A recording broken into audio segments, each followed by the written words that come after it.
Hey, welcome back to Metropole Grid. It is November 6th. Remember, the 6th of November, this day that we put back our clocks. Hopefully you're doing well. We got a bit of a special stream today. It's a Sunday morning. Again, daylight savings kicked in, so when I said we'd be alive at 10, it was a lie, unless your phone automatically does it for you. How's everyone doing? I'm wearing headphones because we're going to be in a call soon. We're going to be playing some Eternal today. Again, Eternal is a format that I have very little experience with, but it is a format of all the Netrunner cards of all time, barring 4 who were not invited. And please don't bring it up in front of them because it's awkward. But we're going to be playing today. Huge part of this. Shout out to YsengrinSC, who's on the other line in a minute, and we're gonna be playing some Eternal stream today. There's an Eternal tournament, so Null Signal announced a 2022 Eternal tournament. It's not this weekend, obviously. It's not next weekend. Maybe obviously it's the weekend after that. Next weekend, there is a random access memory tournament, but there's an Eternal tournament on November 19th. And I believe there's prize support. Yeah, Count Siphon and Stella Moon promos from this year's Worlds event. They're really nice. Count Siphon never got a promo. Scott and Minga has righted that wrong. So what Ysengrin has done...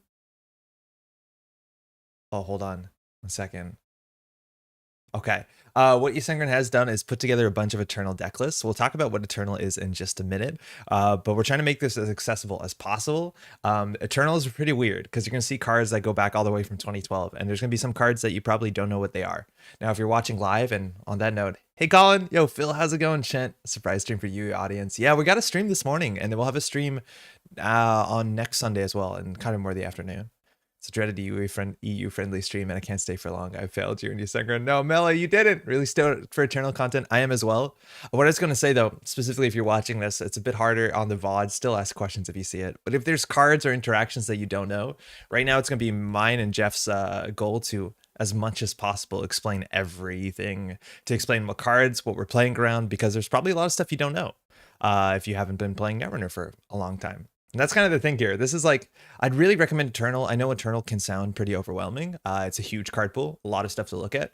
But again, out of a card pool of that size, the majority of the cards don't get played. You're just going to see the most powerful stuff generally. Eternal as like a casual format and as a competitive format. We're going to be playing it more as a competitive format to see what's good. So you're going to see, you know, the really good stuff. And it's just a very, very different power level than standard or startup. So buckle up. It's going to be fun. Hey, Pouch, how's it going? Hey, let's go. Yeah, I'm excited. Speaking of let's go, let's see if we can pull Jeff into a call. We were meant to do like webcam stuff, but unfortunately on my side, the Video Ninja just didn't work. I set it up once, and we set it up all the time. It's like the software that we use for everything. Okay, let me know. And unfortunately, it just wasn't registering my camera. So it's going to only be my face here. You'll hear Jeff's voice too once we're in for a call. But if you want to see Jeff's side of the things, again, that's on twitch.tv/YsengrinSC, YsengrinSC on Twitch. He's streaming right now as well. So you'll see his side of the table. We're going to be on a call, so we're going to be talking about like our board states, you know, in chat. This is not like a competitive event. You can talk about our board states in chat. You can let, you know, we'll be fine. Let the insanity commence. My body's ready. I'm really excited for this. So we're going to go over this real quick, but Eternal, well, we're going to go over it again, I mean, in a bit, real quick, is it's one of the supported formats. Again, if you want to know more about the supported formats in Netrunner, go to the Null Signal website. You just go to, I think it's Players, and this drop down hits supported formats, and it gets you here, and it tells you about all the formats, and Eternal is the third one down. Eternal legal sets, it's all of them. It's every single one. Invent a set. It'll be here. It has to, by rule. And there is one tricky thing here, which is the points list. And this is something that's bespoke or very unique to Eternal, is that while Eternal has 4 banned cards in theory, Salvage Vandalism, Armory, Watch the World Burn, Accelerated Diagnostics, and Hired Help, I'm like really surprised Accelerated Diagnostics is banned. This card to me feels like the heart of Eternal on what Eternal should be, but I guess it's probably a bit too powerful. But all these other cards are worth points. They go from 3 points down to 1 point, and then all the other cards are 0 points that aren't on this list.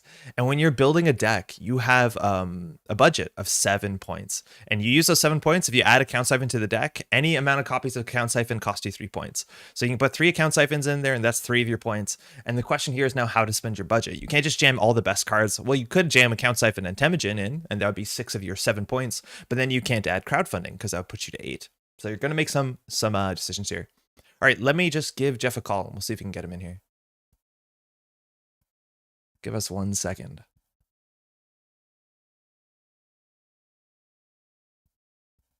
Good morning. Morning. Hey, I can hear you. Oh, it's been fantastic. Okay, how are you doing, man? Fantastic. Doing good.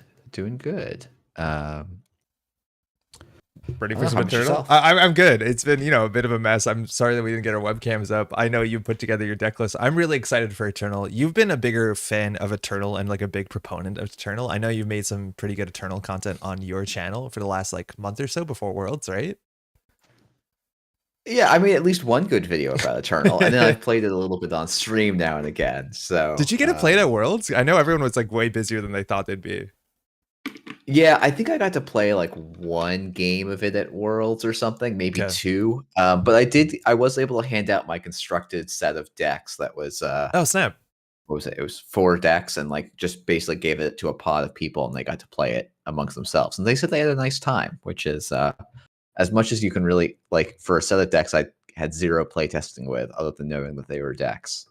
Yeah, and that's like It was good to hear. the thing that I'm most excited about, because I do think Eternal is an intimidating format. If you tell someone like, here's 2,000 cards, whatever, go build a deck, I would have no idea where to start. But the point is that you have a spreadsheet you've put together of like pre-constructed decks that should be, reasonable enough. So if somebody even looks at this, not so much as like cracking a new format, but like kind of like Keyforge thing, like a pre-constructed deck you can pull off the shelf and then see what nonsense exists in Netrunner at a point in time, let alone technically now. And I think that's really exciting to be like, wait, Cipher, what does that do? And then you're rereading it, being like, wait, am I reading that correct? And everyone's like, yeah, you're reading that correct. It's a 2-point card. And then you're like, oh my God, this is so powerful. And then I hope that leads to some, someone's having fun at least. Yeah, I think so. I think the Eternal has some like interesting kind of structural challenges to it, but I think the exciting highs of it can be really high, where you do Yeah. get to go and say, I get to do this completely bonkers thing. And then you just like your opponent gets to go and say, oh, I'm going to do this completely bonkers thing back to you. And so it can be this really fun game of rocket tag, as people have called it. Oh, that's a I cool think. way of talking about it. Yeah. I'm actually really excited to, so like I played very little Eternal. I think that's going to be obvious sooner than later. I've been playing Netrunner for like, I know all these cards, so that shouldn't be too big of a surprise. I know there's going to be certain like, I'm going to say meta concessions that you have to make. Like you have to make sure you don't die to meat damage. And then I think you need to do hardware more often than resources to deal with that. Is that basically, I just want to go over, I think we should go over like, what are the big tech points that you probably have to worry about in the format? Yeah, so I think that one of the big things is that like when I made this list, I was like, and when I was making my decks for the Eternal thing, I was like, oh, I want to make sure I have a variety of archetypes. And then I started building and I was like, oh, I have a variety of corp archetypes, but they all do the same thing, which is kill the runner. There's like very few corp decks that are based around scoring out. Yeah, I don't know. How do you feel about accelerating diagnostics being banned? Like, I guess it kind of makes sense, but for me, that's like the quintessential Eternal card.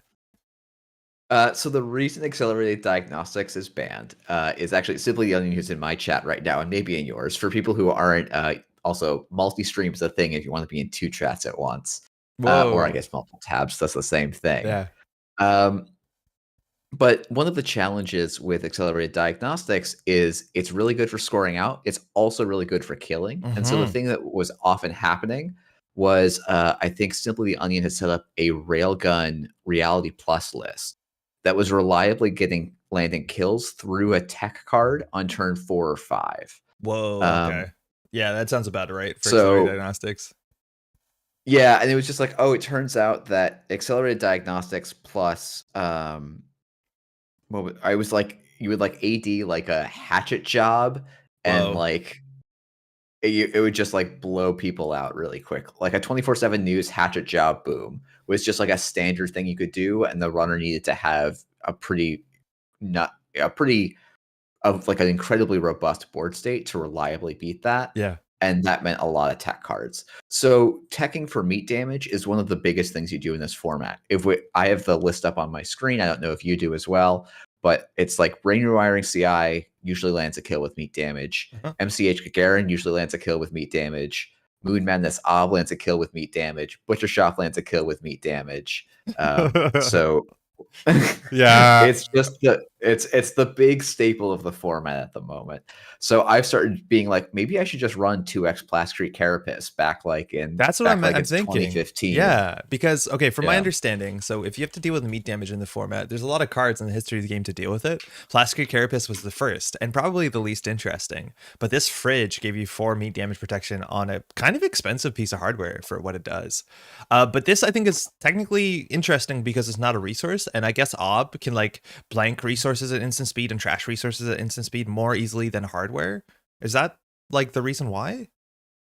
Yeah, basically the idea is that like the big tech card, like so Aaron Marone, which I'm pulling up, is like a big card that people want to play in the format. It's one of the pointed cards for Criminal Yeah. because it's really good, right? People will, agendas will be found, and then Aaron Marone can basically almost always clear the tags before the corp has an ability to leverage them. Yeah, it's worth noting that But what happened? this card is banned in standard. This is like just too good of a Yes, card. Yeah, cool. yeah, and it's funny. It's like, why is this card that clears tags bad and standard? Well, because it just does drawing cards clicklessly is also just really good against every corp that's not trying to tag you. Um, Yeah, it's way too good. but the thing that ends up happening is that op, and honestly, even stuff like a Garen and mid seasons NEH, like all of these things are usually also running Malia because it's a 1 influence splash that costs basically nothing and stay face down up until it's needed and just turns off basically every Like, resource tag tech. yes. So you need multiple resources to stack to do something. Or Plascrete, which you can't blank with Malia. Yeah, Plascrete you can't blank with Malia. The downside of Plascrete, of course, is that while Plascrete's really good against Boom, it doesn't scale as well against a card like High Profile Target. Oh, you can do, yeah, mad high profile target. We're going to see that soon, aren't we? We are going to see mad high profile target. And then the other reason that you see a lot of high profile target is, of course, mid-seasons replacements. Love it.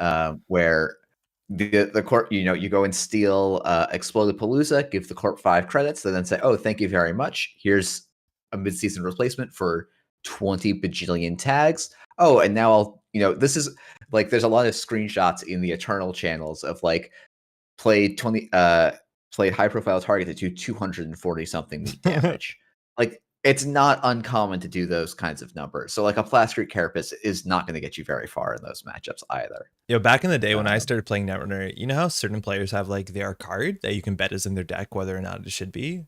Mine was mid-season for like 2-3 years. Like I would play Titan mid-season and people don't expect it, right? And this is one of the first like trace matters cards where the differential in the trace is the interesting thing. It's not just like the on or off. And man, I'm glad to see this. I don't know whether the money's gonna be back to support that. I guess account siphon is something you get to play around, but I guess back in the day we did as well. I'm stoked. Real quick, just because I need to catch up on chat. I just want to say hi to a couple of people. Hey, Dana, James, how's it going? Xavier, sorry that the stream timing doesn't make sense. And Rad, excuse me if it's not working on Twitch. Yeah, try YouTube. Ysengrin, can you introduce yourself real quick for those who may be watching on my side who don't know who you are? Yeah, hi everyone. I'm Ysengrin. I've been making YouTube videos about Netrunner for a little bit over a year at this point. I also volunteer for Null Signal Games as part of organized play. And my videos tend to be pretty focused on, I'm going to air quote, serious Netrunner stuff. Yeah. But yeah, I think that's a good description. Awesome. Cool. Yeah. So today you put together a lot of the Eternal stuff again. I owe you a huge thanks here because I don't really know what Eternal is. So we're going to dive in. This like Google Doc that you put together, this is okay that I just share it? You share it? Yeah. I was gonna say, like, I'm gonna share it around. I'm gonna share it in my chat. So if people have lists they really want to add to it, please feel free. I'd ask that you don't edit stuff that's already in here without pinging me or something. Yeah, that'd be weird. Maybe I'll put a note. But yeah, it's and especially for some of these lists that are in development, if you have a list you like, feel free to throw it in. And while I called something like Seamless Empty, if you're like, hey, I have a different empty, just make a new line, put it in, and we can maybe give 1 or 2 of them a shot towards the end of the day. I reckon people should sign their name at the end if they want to, so we know. If that's a great idea. Let's add a column of Cool. Yeah, this is huge too. And I said this earlier today, is like the Eternal event that Null Signal is running online, which is a free event, if I'm not mistaken, Yep. is in a couple weeks. It's not this week, it's not next week, it's the week after. It's the 19th. That's probably the easiest way to talk about it. But that means if you like, you want to try Eternal, even if you don't fancy yourself a competitive player, like you can grab one of these decks. You'll see which ones maybe after today perform a bit easier or a bit more robustly. And then you kind of are good to go. Oh, Geist is in development. Geist is going to be in development forever. Yeah, it's funny because like Panopticon, which is a Haley deck, is like a DJ Geist deck, and it like just needs to find DJ Geist's point where I think usually you splash for hostage when you're making this list. I forget if this one actually does.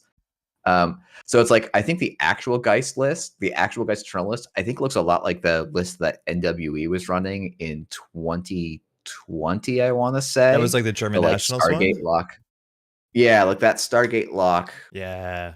Tech Trader Geist. I actually think might be good enough for Eternal because you also have you just add Levy in, and then you're like, ooh, yeah, that's okay, cool. done.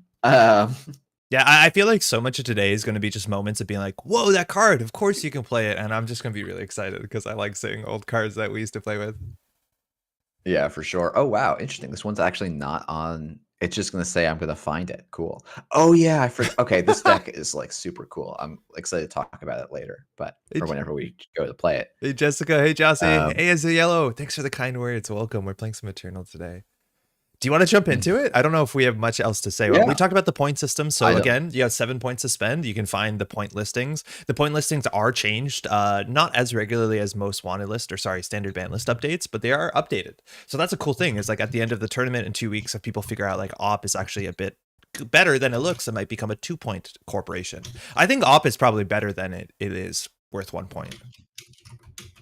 I think so too. I think one of the ideas might be that like Employee Strike is a card, and if people just think op is going to be the entire meta, you just pivot to runner decks that play Employee Strike. Beans. And unless your op deck has a scoring plan, you might have some difficulties. I think I saw you playing some Eternal on stream against maybe Anarcho, and I saw so much of it was like holding the current to dispel the Employee Strike.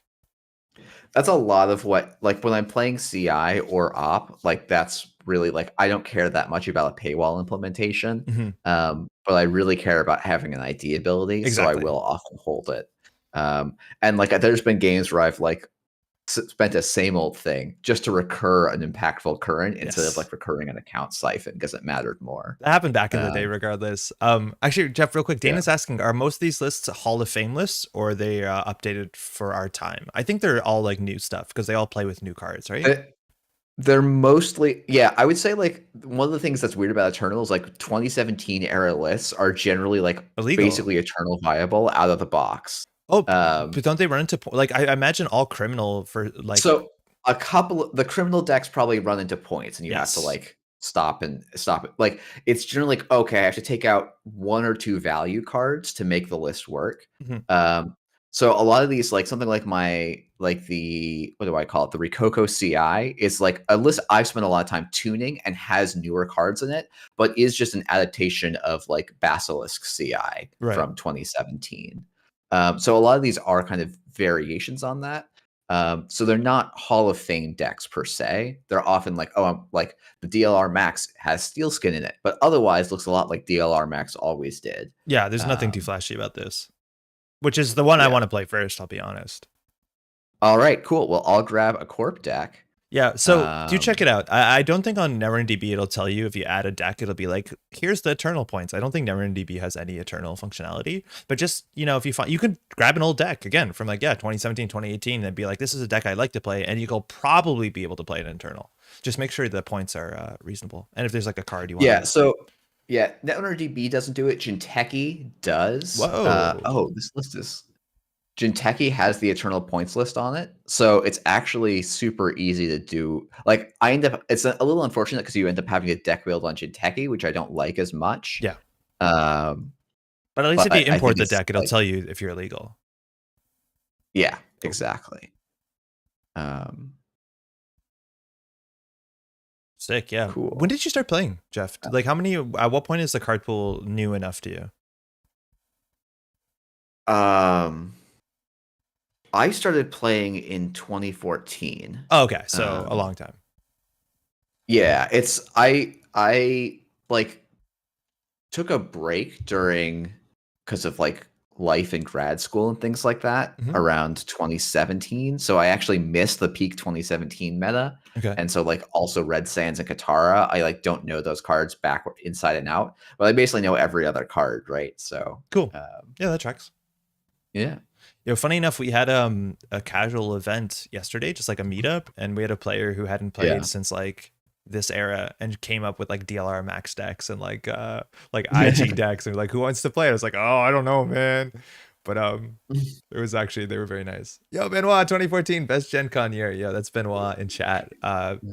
Old contributor to the Metropole Grid in 2014, I guess. Gen Con North American champion. How's it going, man? All right, I'm going to make a lobby with a password because I titled it for you, and then someone else immediately joined, which is fine. I'm glad someone's typed for Reternal, but I saw. I was like, "Are you Broda? Is that your Smurf?" Yeah, just throw me the password, and we'll get into it. Awesome. Again, if you're watching, if you have any questions, what the cards are, just ask. We'll talk about as much as we can. Like, we're not trying to just to win games. So like, I will talk about what's in my hand to some extent. Again, Sengrin knows what list I'm playing and knows the archetype. The question is what's in hand, not what's in the deck. Let's join. Well, I just did the password publicly on the stream, so we'll have to use a different one at some point. Yeah, I know. I did it as well too. I was like, oh, whoops. Oh well.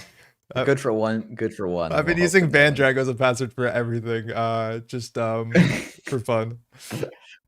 Awesome. Wow, sports medal. I have no idea what you'd be doing for sports medal. So classically, I know there's a couple of different things you can do in sports medal. You can 7-point combo in sports medal, because that was the thing you used to be able to do in standard like 2-3 years ago. Yeah. So I want to make that deck. I just didn't have. I like couldn't find one publicly available. I probably should have Googled a little bit hard, or not Googled, but NRDB searched a little bit harder. But actually, I should probably just do that after this, and we can check, because it really shouldn't be that hard. Yeah, you can basically copy one of the decks, the like Aurelia Salvatore stuff. Okay. Yeah, exactly. And so you can score 7 points in often a single paid ability window. Yes. So it's like the runner like literally can't do anything in response. So I'm this list I'm realizing. Yeah. Sorry, go ahead. Oh, go ahead. No, you go. I was saying you should explain your deck. I'm Max, so I have you might have seen Max for a while, but at the beginning of every turn I trash 2 cards and draw 1 card. This version doesn't have any recursion. It doesn't have Levy, I don't think. No, it doesn't. So like once I get to the end of my list, it's no Levy. Yeah, it's no Levy. Okay. So once I get to the end of my list, I'm bottomed out. Levy was a card back in the day that allows you to just shuffle your heap back into your stack to like go again, which is really important. But we have all these recursion cards. Cards like Same Old Thing allow you to play events from your bin, and cards like Deja Vu allow you to return cards. 2 viruses, but also just 1 non-virus, which is great. Levy AR. I think it's lab access. Yep.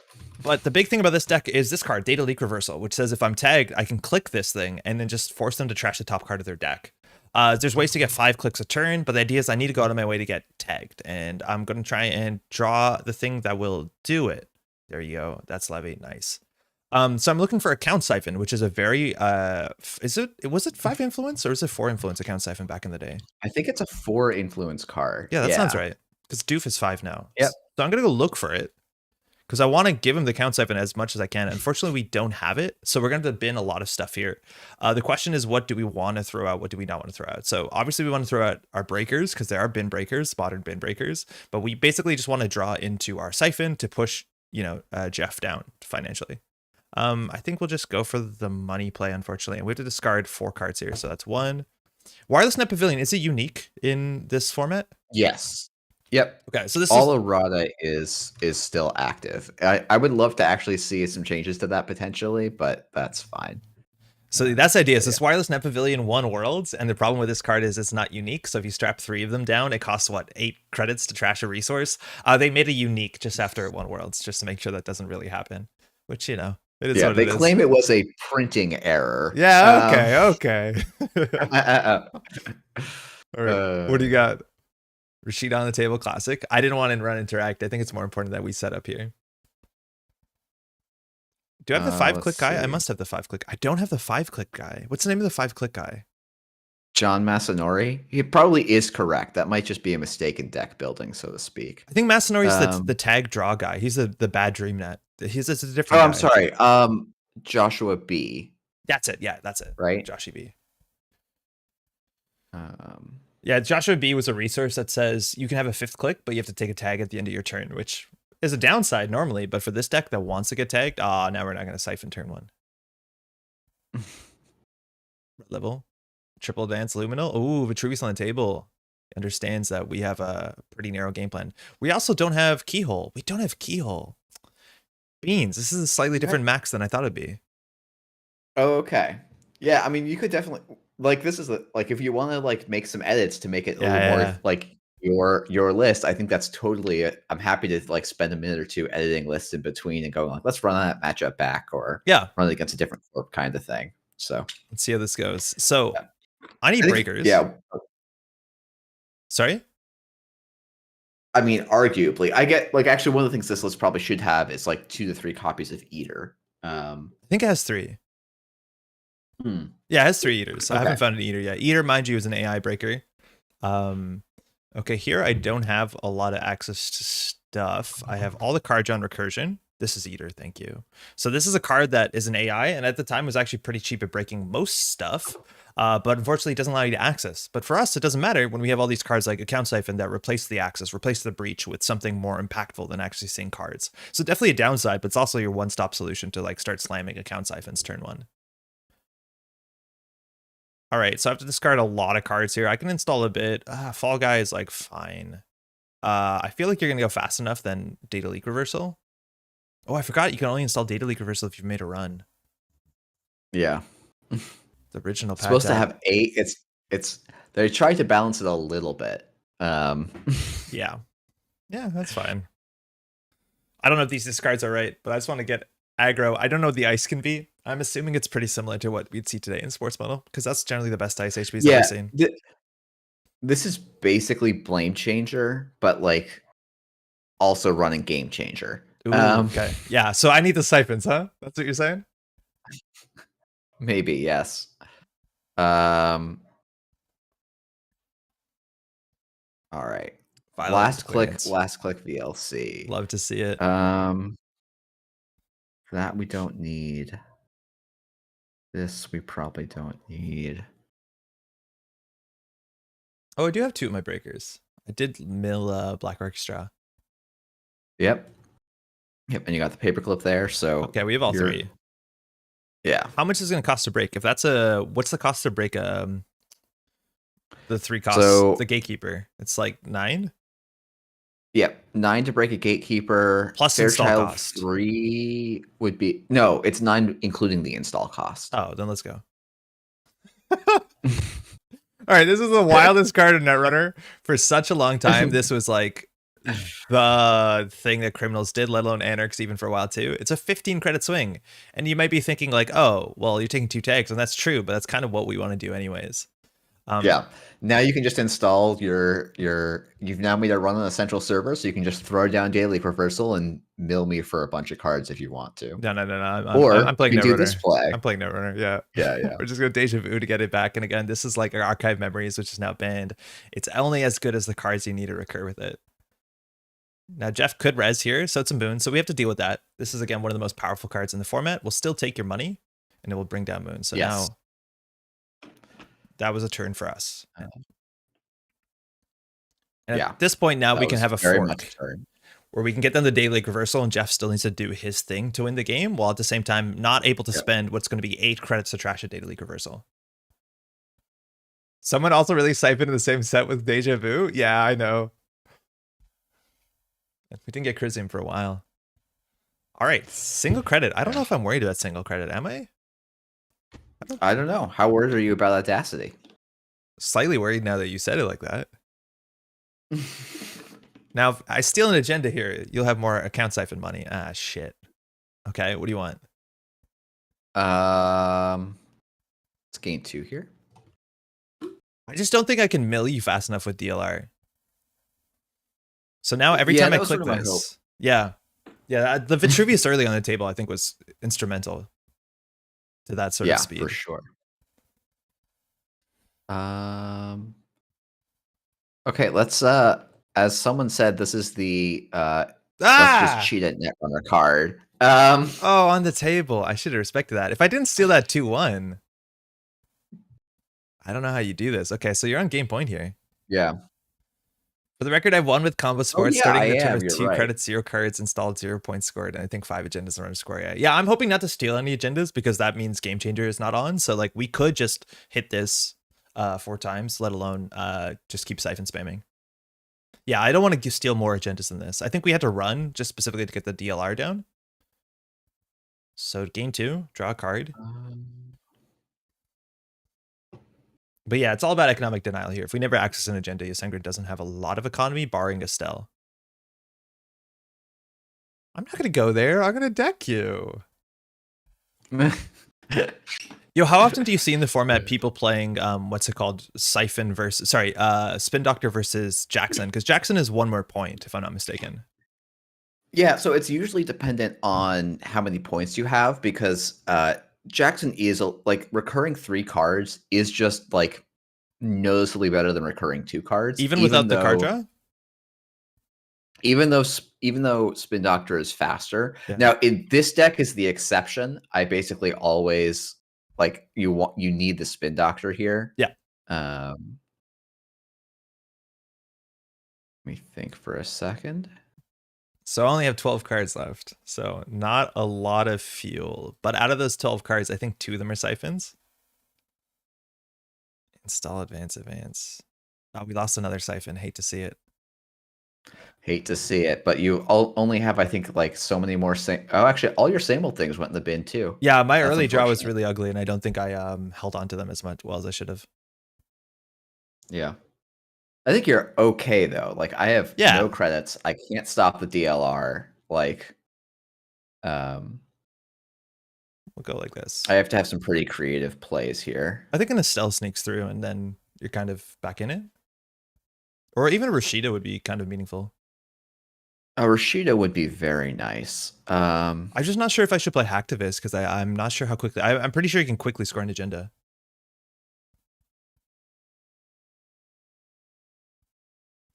I think I'm just going to do...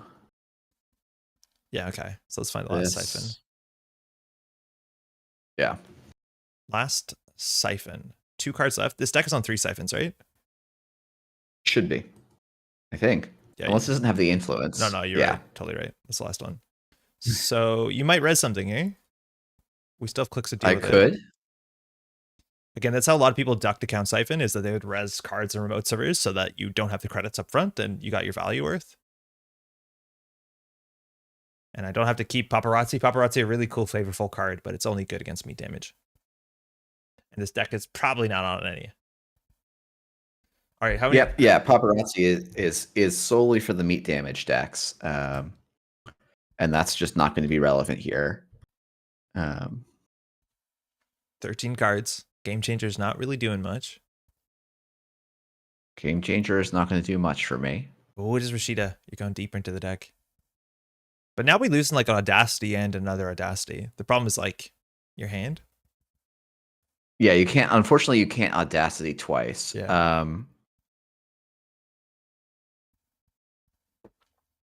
I doubt you're playing a 3-1 that gives you money. I'd actually be really interested to see your side of the table. Because I don't think... Yeah. I don't know who's ahead here. I think it's kind of even. It's a weird board state, for sure. The fact that you don't have, like, all of your deja vus and Sable things are gone, yes, like, lets me play this very differently. If I still have to respect account siphon, I have to be very concerned here. Yeah, team sponsorships could easily be on the table. Again, that's another credit after Ysengrin scores out and allows a recursion of something, so that can get back like a milled Spin Doctor, let alone a milled agenda. So it's pretty scary. This card was very, very prevalent for 1 influence and a way higher trash cost than res. Yeah. It's one of the cards that I think actually puts, like, I would most love to see something like it come back, because I thought it was such an interesting way to propel Corpse forward, give value to some of the like 3-1 style agenda decks. It was and so just really shape the frustrating game. when you like held down the board so hard against like an acid deck and one sponsorship snuck through and it felt like, you know, the break in whatever the football line. Yeah. I'm trying to think. Okay, so you can mill 4 cards. Yeah. So I'm like, can I play a violet level clearance, or is that just am I just dead on board if I do that? Are you on Spin Doctor I or are think you on Jackson? Because if you're on Spin Doctor, that's even I'm on harder. I'm on Spin Doctor, so it's Oh really difficult no. to do. Again, if you're not aware, Um, if Jeff has to draw a card and there's no cards in R&D, he loses. So Spin Doctor puts him closer to that. yeah. Boy, this is a tricky one.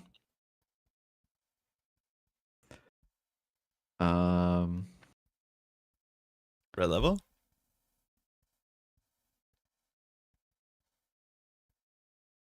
So that's a clickless credit, like kind of like a subliminal. Sometimes you need that. Again, if you're just going to pitch your hand to Audacity, why not? Is Jackson banned? No, Jackson's worth 2 points, while Spin Doctor's worth 1 point. Yeah, There's only Jackson's worth 2 points. There's only Spin Doctor's 1. 4 Yeah. banned cards. 2 of them are like the magnum opus created the same day cards, which like no one I think is upset about that. And the only like functionally banned FFG cards, archive memories, are what's it? Salvage Vanadis, which is busted, and Accelerated Diagnostics, which I'm surprised, but is busted. Yeah, it's similarly to wait, can I do this? 1 click left. 4, 5, 2. Yep, okay. I'm gonna do this. DLR's nightmare material. See how that's going. It can be. I think this is a perfectly fine and reasonable game of Netrunner. This is a cool game. Like this is gonna be exciting. Starts, yeah. I already hit start turn. Starts, sorry. Yeah. Okay. Well, at the start of your turn, I'm gonna do this. So 5 cards left. So if I trash 4, run R&D, and trash 1 card. Oh, I won't have enough clicks. I'm 1 click short. I missed Joshua B. Yeah, this is where if you had Joshua B, I would lose the game. Oh yeah. So yeah, Joshua B milling 5 a turn versus 4 a turn is huge. Yeah, it probably does deserve to be in this list. I think it's tricky because it's like you beat these sorts of decks much harder with Joshua B, but I don't like it's a kind of dead card against a lot of the meat damage decks, I suspect. Yeah, I can hear it. Slots are so tight. Though maybe you just cut the I've had worses and say, hey, inject Steelskin Scarring is all the draw I need. I had a really awkward opening and it cost me like, again, account siphons would put this game on its head a bit, but yeah, no, I hear you. Yeah, no, I would just be out of this with 1 more account siphon this game, I think. Are you done with your ability? Yes, I am. I just wanted to shuffle back. I wanted to draw and shuffle before I milled down to too few cards to draw on the Spin Doctor. Yeah, right. I wonder if you wait and like let me mill twice and then do it. Like it's harder on JNet, but like that might be right because oh, that's true. It upsets my turn. I think I have to get accesses here. I don't think there's much to it. I think I just have to get accesses. Can you run archives and probably score 6 points? There's probably a Spin Doctor on the table, so maybe. But the problem is if I whiff, Jeff gets like infinite credits. I don't think that matters too much, but then a game changer close to the game. So if I get to 6 points, that's a yikes. But I could like mill 3 run archives and just hope. Yeah. Kind of like that play. Yeah, I can't stop you. Like there's Spin Doctor. I would have to have like a Mother Goddess or a Spin Doctor. Yeah. Mother Goddess I would be able to deal with. Oh, yeah. Border control would be a problem, but because you have a Sentry. Yeah. Excuse me. Yeah. Is Mother Goddess a pointed card? Maybe I should look at No, Mother Goddess is not pointed. Are Mother Goddess Loki decks like good in the format? That's a great question. I think there's enough AI breakers that the answer is generally no. Okay. Like amusingly, Mammon, a card that like never saw standard play, is good. Pretty common because you're only making like a couple of runs a game, but you can be like, I'm just going to go through a Mother Goddess and I'll land in the count siphon and I'll pay off everything that Mammon would normally struggle with. And Almakua is pointed, so it's right. It's sort of the I can't have everything. When Mammon was released, I remember saying like they made an AI breaker for criminal. What a huge mistake! This is going to be ridiculous. And then like it's not very niche play, but it does what it does. Yeah, I'm just gonna go for it. I'm a DLR deck. I'm gonna just like hope this works. Yeah. If it's a border control here, we're a bit upset, but I don't think he has the influence. No res. Yeah, that tracks. All right, C22. That's enough points, isn't it? I think it probably is. But like barely? That's barely enough points. That's literally just 7. Oh, but you have Vacheron in this deck, right? I do. Oh, but it doesn't fire from archives, so this is actually safer than I thought it was. Yes, yeah, because it's like the downside. It's like you could almost justify playing Global Food Initiative over Vacheron if you expect this matchup to be pretty common. What was your play? So my play was Biotic Labor, Advance of Vacheron 3 times, Audacity. Ooh. In server 6. So server 6 had a Vacheron, which if I steal doesn't do anything because it's a Vacheron. Yep, exactly. Wild. And servers 4 and 8 were mega pre-qualifiers. Wow. Okay, cool. Yeah, I didn't want to touch any of the board. The game changer is totally real, but at the end, I have to go for something. If I didn't hit a Vitruvius, if that was any other agenda, I lose on the spot. Yeah, if I well, not Vacheron. Yeah, I didn't draw any of the Vitruvius. Yeah, Vacheron would also have killed me, but there's only 2 in the deck, so I had 1 in hand and 1 on the board, so I was pretty safe. Do you want to do another one? Yeah, sure. Do you want to do a different archetype or something? Because we have a lot to show and not a lot of time, I reckon. We do have a lot to show. I'm happy if you want to keep playing DLR Max. I'm happy to just whip up a different corp. If you want to take a second to, I'll do something else. I'm to not make some edits. I want to do is okay. Do you mind if I run again? I'd love to play some Noise. Yeah. Okay, cool. Yeah, okay. Let me not play. The Noise is like it. You know what? I'll play another of the format staple. What are you worried about? I wish I had kind of a. Is there like a? Well, I wish I had brought up had made some kind of Regish Glacier because I think that's the most interesting matchup for that Noise deck. Can you play like Caprice 2014 Engineering the Future? Or is that like way under power level? I think that's actually what won the Eternal tournament in like 2020, like before the points list came out. Yeah. I'll maybe go and see if I can find that really quickly. If I'm not mistaken, I know I streamed an Eternal tournament and the winning deck list was like Jinja HB and it didn't even have Spin Doctor or sorry, it didn't have Jackson, which at the time everyone's like, whoa, what? Which was kind of fun. Yeah. Okay. All right. So I'll explain this deck while you do your thing, if that's all right. Yeah, let's go ahead. Okay, so this is Noise. Simply the Onion was a core set identity back in the day. No, you're all good. And it was this Anarch said the first time a turn, or sorry, not first time, whenever you install a virus program, the corp has to trash the top card of R&D. So you see how Augustina Ivanovskaya is kind of like the retread of this. Augustine is a lot less powerful. She's only first time a turn. She's obviously not starting the game installed, but also this forces the corp not to sabotage, to trash the top of R&D. So while you just saw a data leak reversal deck, it's a similar strategy. Now there were some Noise decks that would just like mash out viruses, even all in the same paid ability window. But a lot of times we're going to play this more as that is an additional vector of threat, but it's by no means our exclusive vector of attack, which is going to be pretty cool. These decks are really fun. This is only running 2 Aesops. I'm a bit surprised. I think some of them ran 3, but I guess we have Amakua in the list instead. We could probably run Faust in here and play 3 Aesops if we need more economy, which is great. So Aesops, we can sell stuff, and we have a lot of viruses to install cheaply. We install them, we get some value, we get the mill, and then we sell them. We have 2 Cookbook, which is a new card. A Noise and Cookbook were never legal together, so I'm excited to see what this does. Grimoire used to be the console back in the day that had this ability, but we're running Cipher because Cipher is a busted card. It lowers an ice that you're encountering to strength 0, which is super, super good because obviously you're breaking any ice for pennies, no matter what the ice is. But most importantly, we have Chisel and 2 Parasite. And Parasite and Chisel are similar cards. On hosted ice, when its strength is 0, it dies. So you can just instantly Chisel Parasite or Parasite Cipher or Chisel Cipher ice.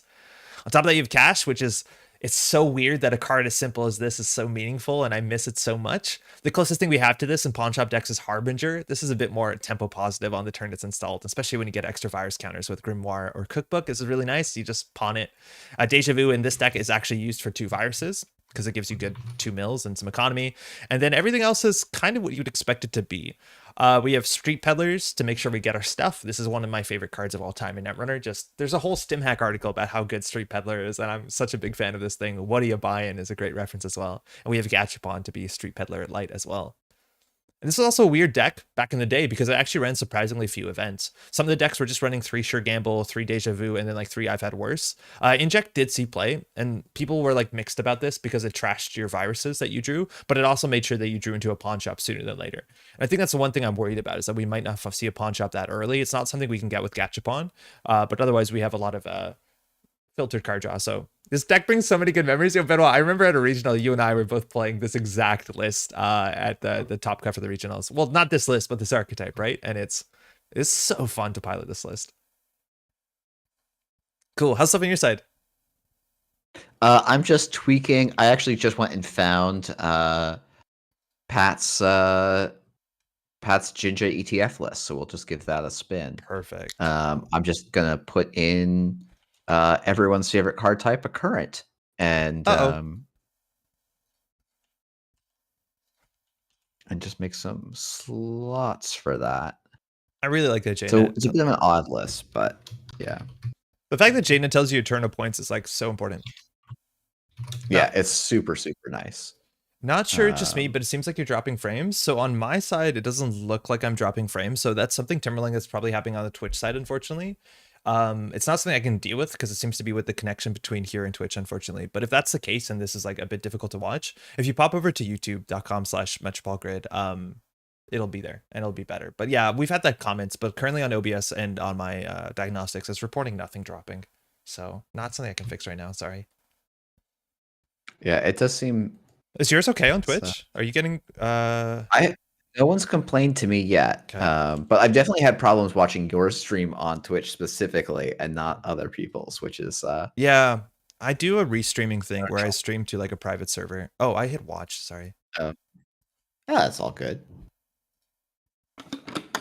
I have problems where I think there's either something wrong with the connection to my there's something wrong with the connection to my house, so I will just drop at times. But yikes. Has it been a nightmare or just like inconvenient?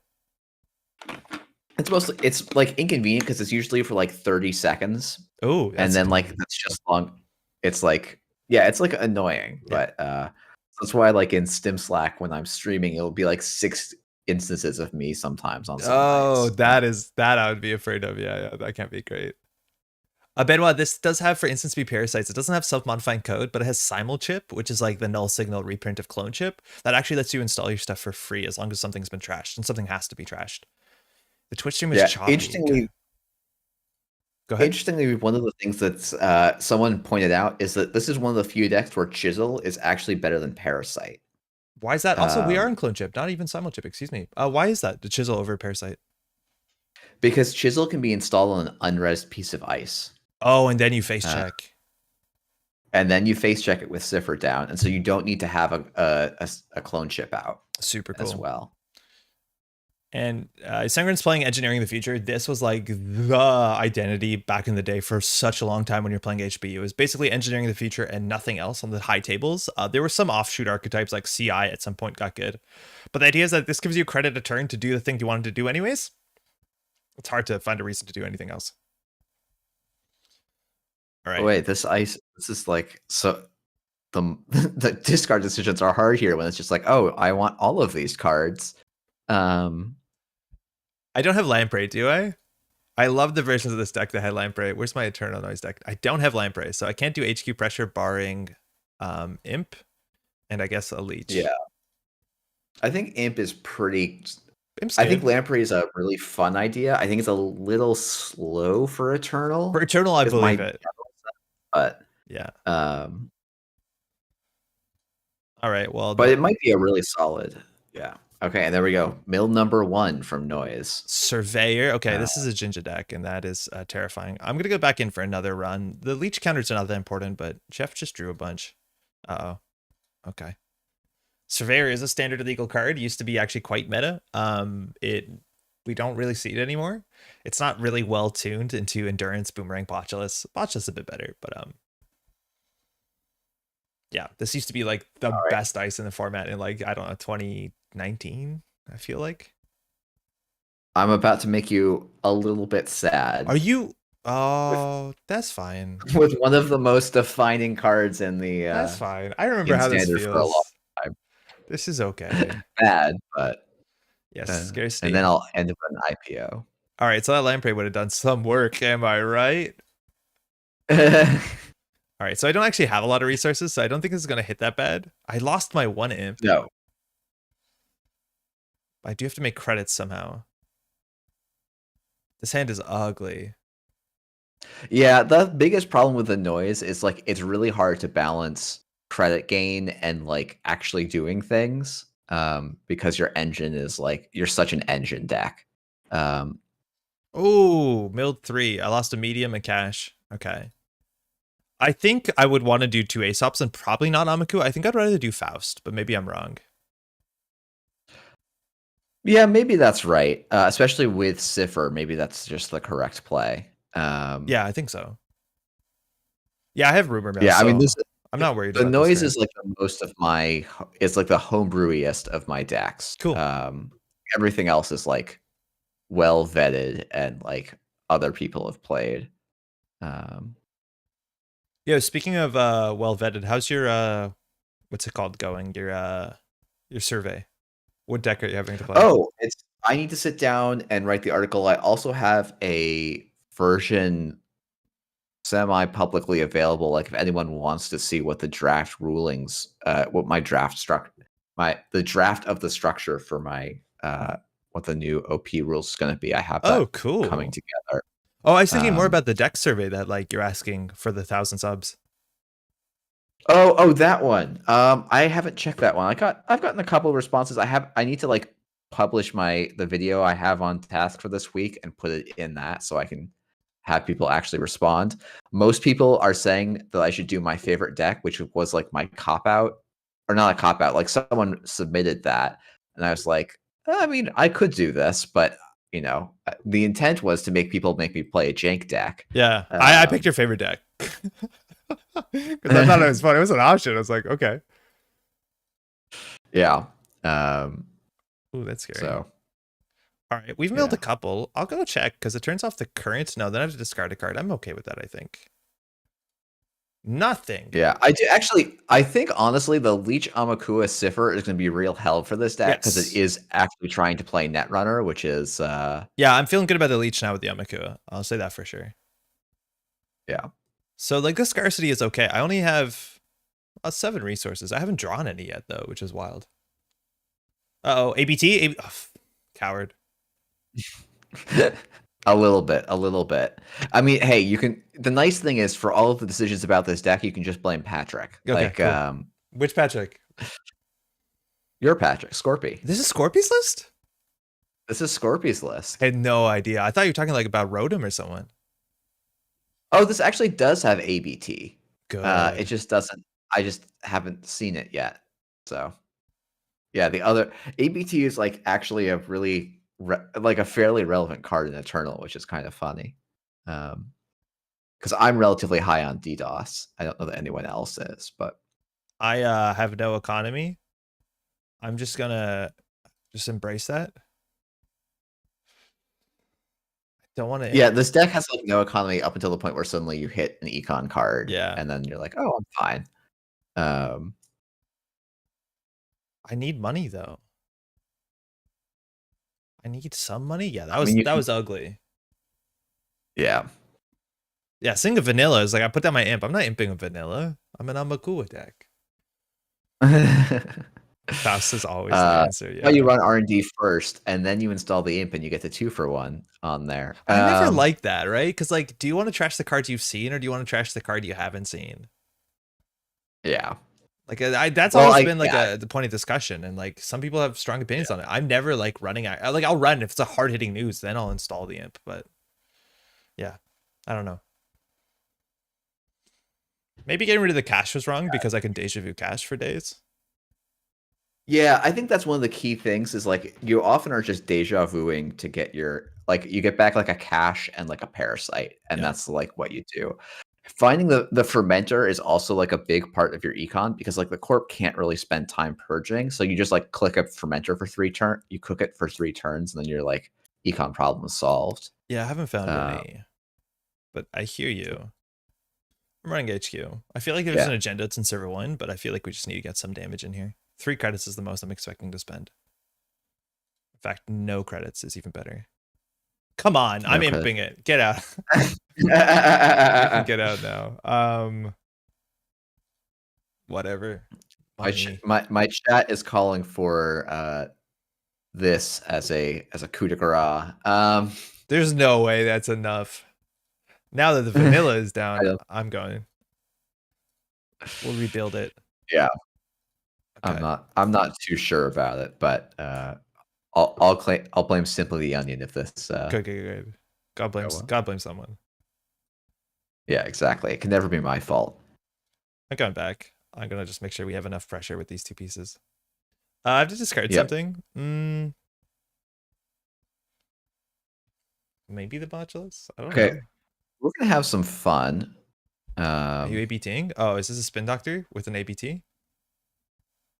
You know it. Yeah, let's go. Accelerated beta test core set 3-2. It's the test of how brave you are. Your constitution is tested publicly when this is scored. How'd it go? So server 1 has to be Jackson. Well. Damn it. Uh-oh. Okay. Are you excited that the card has strength? Are you aware that I do have Cipher? I am aware. It's not my favorite. How does Cipher interact with these passive abilities? Does it override them? It does. Okay. Yeah. Basically, Cipher always wins unless I add strength after you use the Cipher ability. Cipher always wins. Sounds correct. Okay. So we want to use that spin doctor in server 1. So we want to get enough stuff installed. Oh, here it is. Yeah, I guess we have to do this. So we'll do rumor mill. So now your spin doctor is down, or your Jackson, whatever it is. Yep. Now we can get down the pawn shop. From this point, we're going to get our economy because we can start like deja vuing for stuff. I'm just going to run archives though. Yep.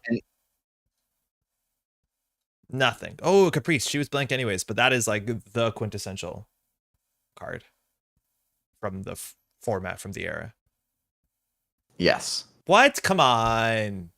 Wait, you would a wild. I thought that was a spin doctor for sure, but you just I respect is all I'm saying. I have respect for the play you've made.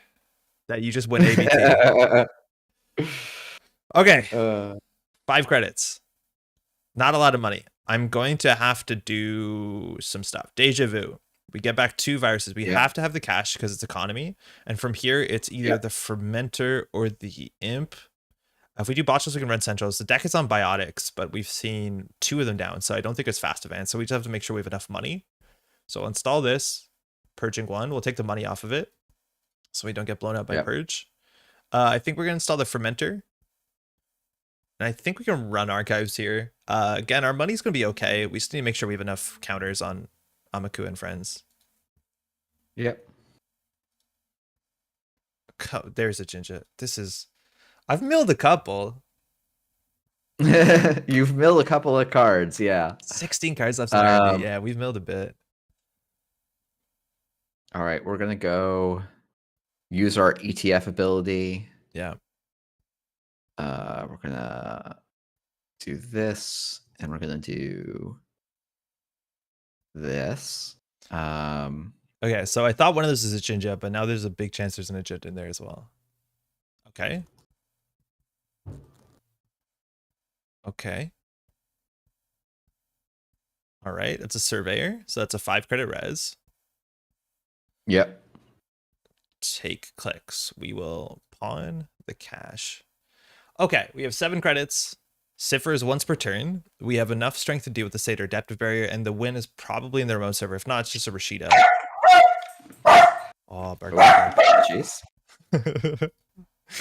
All right, so if we drop the Cipher down, that's like most of our money. So we could do Cipher, Crack, Fermenter. We could run archives once to get Amaku up to 5 strength and get Leech up to 5. I feel like that might not be as good as clicking for credit. We can also Deja Vu. So how credit negative is Deja Vu for cash? It's pretty credit. It's not immensely credit positive, right? Because it's like 2 clicks for no, it's minus 1 yeah, credit. it's 2 clicks for, well, you're by next, yeah, it's credit negative, it's credit even for, it's 2 clicks to do nothing this turn, and then next turn you're at +3. Oh yeah, it's credit negative. It's credit neutral, right? Not negative. Yeah, totally. Okay, so I just have to go for it. Yeah. All right, so we have 6 credits. So it's either click for credit or run the server. we have access to no chisel Or Parasite, I think, right? or no parasite. Yeah. If we had a simul chip or a clone which is chip, unfortunate. yeah, we put a lot more pressure on this remote server. So border control is actually like You have pretty likely. Botulus though. That's true. That's which true. is pretty reasonable. Yeah, that gets through the Satyr if I don't want to pay a credit. Yeah, or any other ice, right? Like the Surveyor, for example, you'd be like, yeah, I'll take 2 tags. Doesn't matter. Bop. Yeah. So you've got a good amount of threat on this remote. Now, if there's a border control, is obviously the big one. That's a problem. So I think for border control, we'll respect it and run. But no, if it's a border control, it's not like we can win. So I might as well not play around the border control. If it's border control, we lose anyways because we can't run back. Yeah. I'm just thinking, well, I want to res here. Yeah. Okay, I actually don't have many choices. All right. Do we make this 0 strength? Otherwise, we cannot break it. So we could either botulus it, or we can make it 0 strength. Now, you don't have money to score out. Can I just like jack out here? Probably, yeah. Yeah, I think I just let this fire. Oh no, I might as well break it for 1 credit to save the Aesops. So Cipher. Oh yeah. Gonna... Yes. Oh no, what a downside. Your hand size is 4 this turn. Yeah, Cipher is straight nonsense. Reduce hand size by 1, not damage, just reduce hand size. And not like reduce your current hand size, it's just now we have to end with 4 cards in hand. Like, okay, we'll figure it out. All right, we're assuming with 2 credits he doesn't have it. Let's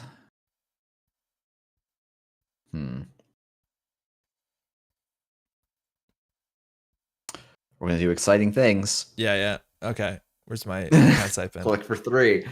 Yeah. So I'm not sure if I clone chip for cash here for credits for Aesops. I don't think I do. I can't pawn any of these cards, but I think I need to keep the clone chip for like a chisel or like a botchless or something. Yeah, I think that's pretty reasonable. Yeah, and I guess you can't really clone. You can't really sell the leech right now. It actually is doing something in this matchup. Yeah, it's doing a lot. So I don't think we pawn anything. Yeah, it does feel a little weird to miss the pawn. Oh, I have a deja vu. I could do it. Yeah, I think I can still do it. Okay. Let me think. Okay, so I could pawn the I could clone chip for the cash. That would be -1 credit and a mill. The mill doesn't matter with Spin Doctor as much. Then I would pawn it to get up to 8 credits. Now deja vu down to 6, and then I get installed. Oh, but I have to still install them. So that's like most of my turn. Yeah, that seems bad. Yeah, I think it's not as good as other options. Like the instant speed of clone chip is your big tempo play here. Yeah. The other thing is like I'm still also only on 5 credits, so you've got lots of like there's not like a border control is the scary thing here. Yeah. But not the worst. Pretty bad, but it's not the worst. I think I have to kill the Surveyor. The problem is if like I kill it, I guess it decreases the other Surveyor to 8 strength, but then like I can get through the Satyr, and I guess no, I could do it. Yeah, one thing to remember also is Surveyor is 2, and you've seen 1 Caprice, which is 4. So that's 6 influence gone, plus the Spin Doctor. That's true. I think there's another Spin Doctor. So like this deck also I'm maybe 1 copy of border control at this point. I know I'm not on Sure Gamble, so like top decking into like an economically like tempo positive card is actually kind of low. Yeah, and that's probably the biggest thing that does need to change. This list probably just needs to find the space for Sure Gambles. I think I do credit. And I run. That leaves me 5 credits to break subroutine, so I can get through a 3 subroutine ice and the Satyr. Yeah, we'll try this. Something like that. I think that's fine. All right, so we'll cipher this down to eat it. Yep. This is a fun interaction. Okay, good. It does actually work properly. A little worried about that. Yeah, me too. I'll be honest. Okay, so then we have to lower this strength to 4. Yep. So we can can't deal with another. Oh, we can deal with another Surveyor, but I'll use our clone chip. All right. What do you got? Let's see. Nothing here. Okay, nothing to see. Let's see. I think this is probably what I have to go and do. Okay, so it's back. I don't have It's influence for back. another surveyor. Jeff, classic. Okay. I didn't say that. I said I probably only have influence for one border control. All right, we'll break up virus 17, so we'll get rid of the end of the run. We'll take the tags. So this is trace 8. We're not gonna boost that. 8. No. But I'm also on 0 credits because I drew my Jinja in the Jinjas in the wrong order. Oh, it's a beta test. Okay, so we needed to do that to not lose, so that at least feels a bit better. Yep. So now Jeff can spend his whole turn trashing the Aesops. It's like not amazing. I think we can run HQ here. We just need to get like leech counters and Amaku counters. Economy we also have to get, and that's kind of the issue. So I'm not sure if a draw is better. In terms of agendas, there's only 2, 4, 6, 8 out of the game, and there are 11 cards in R&D. So like, I think we can go find some agendas. Oh, like that one. But that is the money that Jeff needs. That is some money that I need. Schmendrix, how's it going? We're playing Eternal. I'm streaming with Jeff. We can watch his side on twitch.tv/YsengrinSC. So SSL is banned currently in standard. It was just a bit too ubiquitous, a bit too good. But 9 credits, Ysengrin can choose to gain 3 credits at the start of his turn, which puts him right back into the money. Yeah, I'm just thinking here. You want to spin Doctor before? That's the thought? Yeah. Okay. So we did mill 1 card that turn. And we're both on game point. And 2 biotics are out. And Jeff doesn't have biotic money next turn. In terms of the 3/2s, we're assuming there's 1 more Vitruvius, 1 more ABT, and probably a Luminal. I'm not sure when Pat built this deck. Let's gain that $3. Yeah, May ability.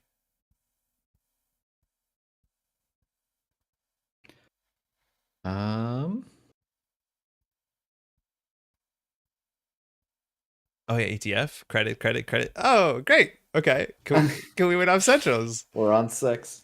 Yep. On 6. So you need 3 credits to score out. I think we just do mills and run archives. I think that's the play. I think that's a very reasonable play if you have Deja Vu in hand. Yeah. I think we just go for mills. So botch just gets counter. Aesops will just pawn the leech. So we'll Deja Vu. And this is where you just like Hail Mary mills. So we're going to do 2 viruses, which is an option. So we're going to do the cash, which is technically credit positive. We don't have Mad Dash in this list. We can do Imp gets us. I don't know. I think we'd actually do another leech. If we do a medium, we can run once. Fine. No, because we have to install. Without the cookbook, you don't. Yeah, if you're just gonna install and go for it, then you don't have a lot of options here. All right, so we access 2 unknowns. Yep. No. Okay. Do you have it? No. Oh, I do. You do. Okay, good game. Nice. I was incredibly flooded this game. I think I might have guessed. Like, there's only 9 cards in R&D, and there's nothing being scored out. I probably should have ran HQ there with Cipher.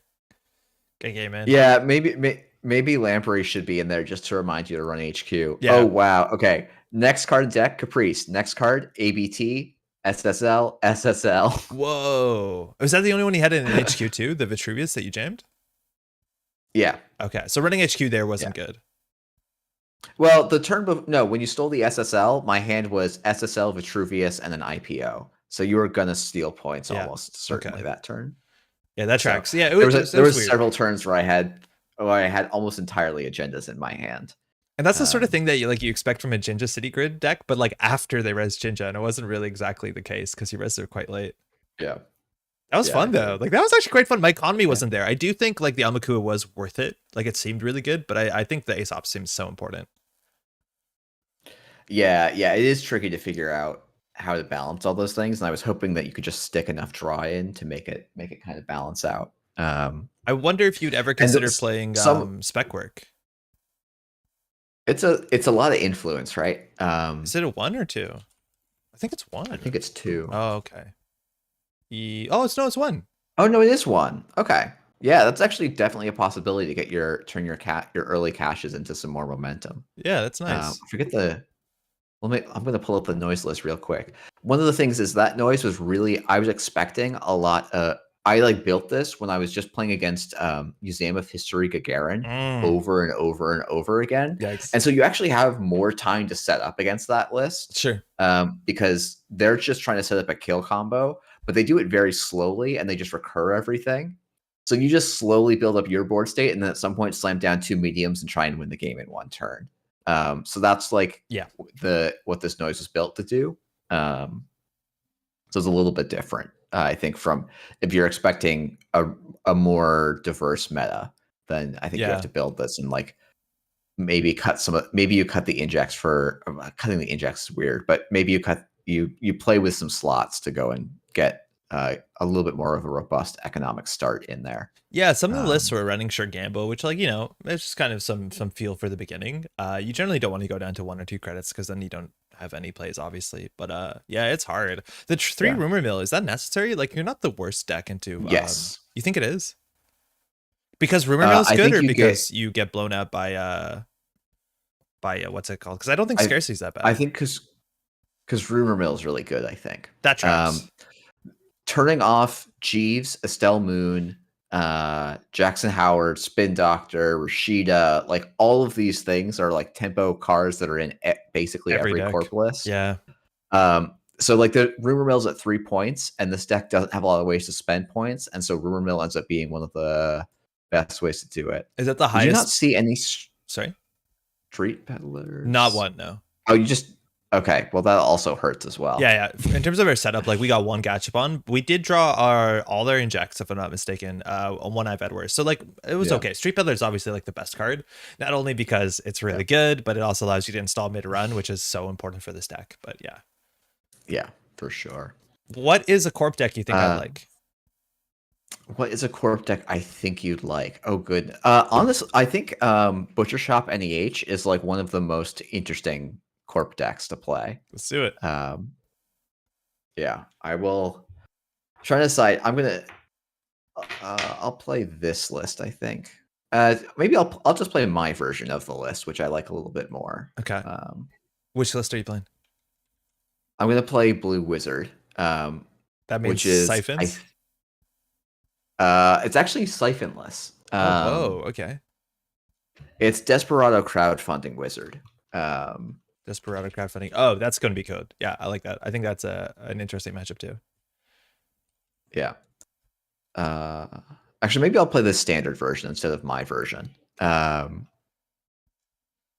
I'm so used to Railshop having accelerated diagnostics. At this point, what is like the big thing that we have access to?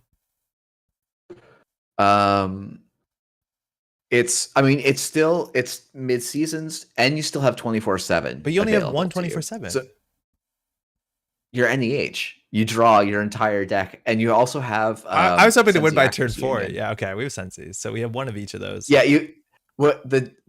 so like Lost Geek has been very explicitly trying to not make the deck or the Eternal a win in 4 deck. Like if there's a deck that wins in 4, it's going to get tried to be pointed out so it doesn't win in 4. That's cool to hear, because I think that's what a lot of people, including myself to some extent, think about Eternal, is that like it's fast and explosive games, which apparently that's not exactly it. Yeah, it is fast and explosive. Like I think it's one of the reasons that I think Op is going to end up needing some points. I'll probably play that next when I'll lead the show a little bit more. Cool. Whereas like this is going to be like I've been trying to play a little bit more of like the boring lists so that you can kind of do some talking about, because it's hard to have both people talking about their lists in depth. We definitely need to show Op, and I think you have a much better idea. So if you want to talk through the Op lists after this, that'd be great.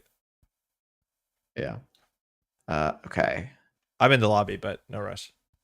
Yeah. No, I was just making sure I had I didn't set this to Eternal Legal, so I'm like, why is my influence not showing? Yeah, it's so just for people on your stream, this wizard list spending all 15 of its influence on 2 copies of Desperado and 3 copies of crowdfunding, and then it just plays good Anarch cards and says I'm gonna and also Blue Moose. That's the blue in it. Says, I'm gonna make so much money that you just can't keep. Like I'm just going to solve all of the asset matchups by just being Wizard and crowdfunding and Desperado, and I'm going to solve any other deck that exists by just hitting them a lot with stuff.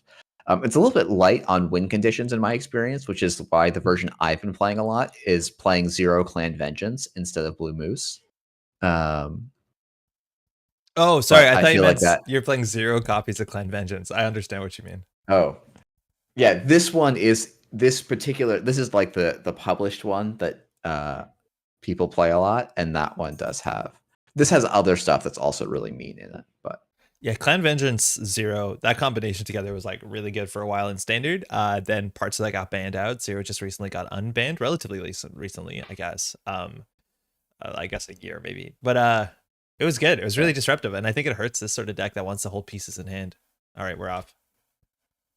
We're off. Oh man, do you know how cool it is to see Sweeps Week in your hand again? I know, isn't that card? Especially because Andromeda, which we haven't played yet, but it's also another really like bog standard deck that does completely ludicrous things relative to modern decks. But Sweeps Week is one of that is still of course. It's like one of my favorite cards in terms of flavor meets like function or mechanics. Mm-hmm. It's so good. All right. This hand's a little slow, I think. Much better. Okay, remote servers. We are near Thub. We draw a card, the first remote server we build. Hey, Mr. Sheep, what's a point system like an Eternal? It's 7 points per deck. That's exactly it. And you can find the lists on Null Signal if you go to supported formats. But if you add a card, it's not per card, it's per card title. So if you have a 3-point card, you can have 3 copies in it and still only cost 3 points. But the highest is 3 points, the lowest is 1 point. Or the majority of cards are 0 points, of course. Yeah, card title is actually a great way to phrase it. I always struggle with how you're supposed to like be like it's the first it's like the first copy, but yeah, card title is really nice. One of the No, this is not the NEH start you want. No, it's really not. No, that can't be it. All right, let's inject. Okay, Citadel. Paperclip in the bins. That's a Fractor. Inject as more card draw. We just saw that. This card's really cool. It rips 4. It's nice, like Anarch flavor, a bit self-destructive. It also doesn't draw cards. It adds cards that mattered at some point in the game. We're going one more time. Let's just do it again. So you have all your breakers on turn 1. Yeah, feels pretty good. Feels good. Then we're gonna gamble and we're gonna play Blue Moose. All right, Rizeki, eat your heart out. Just can you remove your paperclip from the game because you need 2 credits? That'd be sick. Yeah, sure. I'll do that right away. Yeah. Yeah, this is one of those cards where it's like a little bit what were they thinking? But this card is massively what were they thinking? This one to me, like I couldn't figure out why. Like there's some cards that are more like this card's not interesting. That's the problem. It's not like it's doing something weird and they got the maths wrong. It's just like boring and maths are wrong. I don't know. Yeah, it's like were they thinking that like Levy decks wanted to oh goodness. Hey, it's 2 credits. You're wizard. There, it's gone. Yeah, that's true. This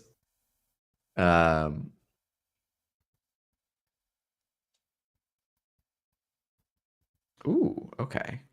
Okay. Let's throw this down. That's fine. I'm like so surprised to see this card in the deck, but it's also one of those cards that's just good to see again. Which is Restructure. Like we have this is like government subsidy, but this used to be neutral economy. Click for 5 as long as you had again the requisite 10. And you saw some corps play weirdly against it. They just wouldn't res ice when they were at like 8 or 9 credits or whatever, and that's kind of why. But we're now against double Rizeki, turn 1. Yeah, it's going to be a bit of a challenge.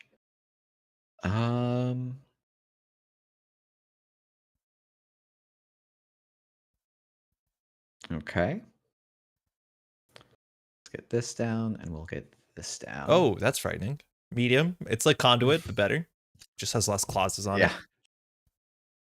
Just a little bit easier to use. Yeah. Okay, I was banking on no Sensi Actors Union, which I got paid off for. Sensi's Actors Union is such a big card for this. Yes.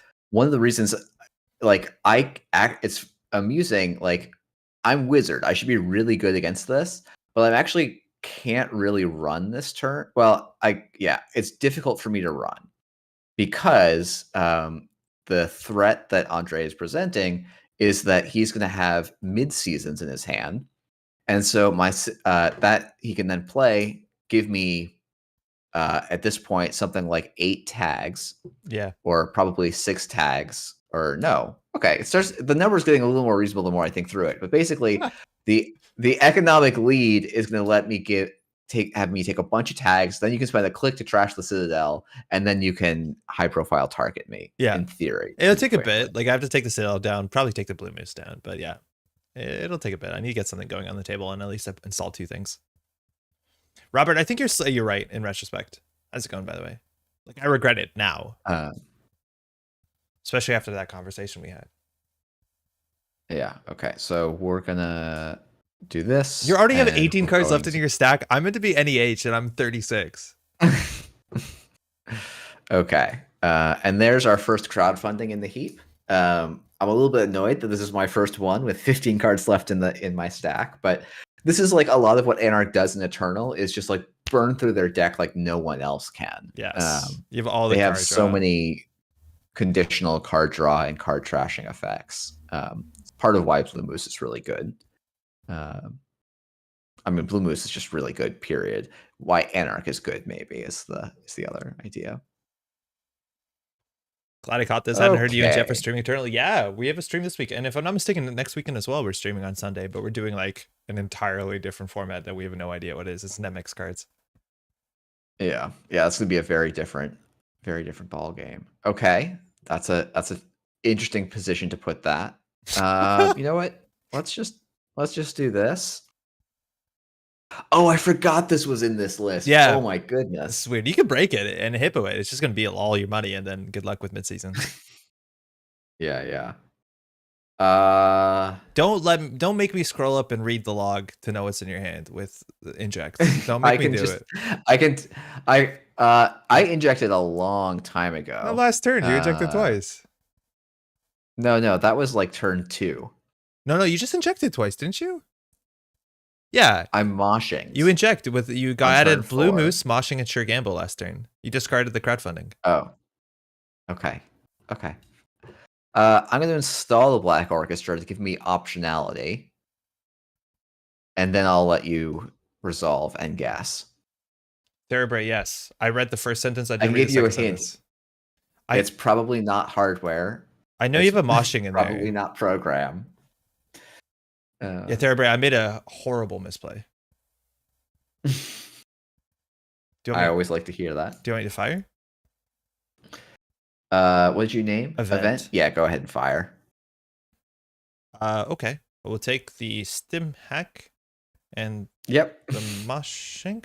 Moshing's harder to play with your hand, but moshing I've had worse. That doesn't work. No, it does not. Yeah, Yesengrin, I'll let you in on a little secret. I got a Sensi behind a piece of ice. I knew that was the clause on it. I read when your turn begins, I was like, oh, there's no clause there. I like double checked. I didn't read the second sentence. Yeah, reading is very, very hard. This is a different Christian grid. I access server 3 and server 2, right? Or server 4 and server 2? 2 and 4 server 4 and 2 are both Christiums. Yeah. That's how my draw is going. I'm just saying. Yeah, and this is, I don't think necessarily a good play, but you could have rezzed the server 2 Christium to deny me the crowdfunding trigger. Oh, I didn't realize that you were in crowdfunding. I probably wouldn't have done that, though. It's probably a bad play. Yeah. You spend 3 credits to deny me 3 credits. And the card draw. Yeah, no, I'm way too far behind. Imagine cards having text on them. I tried to read half of it. I was like, I thought that would be the first clause. It seems like an important thing to lead with. It is fun. It's one of my small beefs with Null Signal Games templating is their abilities that are whenever but limited to once per turn go whenever once per turn rather than once per turn do a thing. Yes, I get excited when I read Ob like early on. I was like, well, that's amazing. Oh, once per turn. Yeah, okay, that makes sense. Yeah. Oh, okay. They did try and balance the card a little bit. Okay. Yeah. No, you're totally right. It gets you at the end. You're like, and people like are get excited. And you're like, read the card. And like, I did read the whole card. Oh yeah, okay. Do I think I have enough money to challenge you here? I can't believe I haven't found my Desperados or my other 2 crowdfundings. Damn! Imagine drawing that poorly with 12 cards left in your stack. Weird. Come see Okay, my we'll do Crisiums, this. man. Yeah, I know, right? Um, if only you'd found those senses earlier. Yeah, so this is one of the big agendas I'm worried about, because if I go and touch this, I immediately am losing basically any mid-seasons Yeah, race. reverse Bologna. This is one of the cards that back in the day had like the most different art than all the other Netrunner art. Like this looks like the Netflix anime series they never made. It does, yeah. Oh, double medium. That's probably not good. I mean, I'm spending actually a lot of money here. Yeah. Uh, So if medium I again. choose to break this, I guess. The difference between medium and conduit is you don't have to click the thing itself, so it combines with all the run events. It combines with everything. I don't know what's in your hand. I'm gonna name event. I should have dirty laundried this, but we'll just pretend I You can undo it. know what I'm doing. Okay, let's do Yeah, that. it shows real off the quick. conduit. We'll even exactly. It shows off the cool stuff we can do. Do I know anything else in your a hand? card that is more appropriately powered. I don't know anything in your hand. Do you? I don't think you do. Okay. Actually, no. You might know one of the cards from the last fire. It was I've had let me worse, see. but I think you've played that. And a moshing, and it was stim Yeah. hacks. No, I knew nothing. And a bagat. Oh yeah, okay. I'll name resource then. Do you want to run it back? Okay. Oh yeah. Yeah, you're right. It was Bagat. It just wasn't in the list of events, so I didn't see it. Yeah. Funny, I was just showing a returning player yesterday how SG remixes and tones down some FFG design, and he immediately picked up how Conduit can't stack with other copies. Yo, Pat, how's it going? We Jeff just played your deck, I think, last game. Yeah, I played your ETF deck and got away with murder because I couldn't res any ice on that remote. Or I guess I could have technically res an Enigma, but I got the Ginges in the wrong order, so it was tricky. All right, how many cards are you gonna see? Desperado game 1? My deck? Yeah, I think so. All right, breaking news. We can get mid-seasons off that, I guess. Yeah.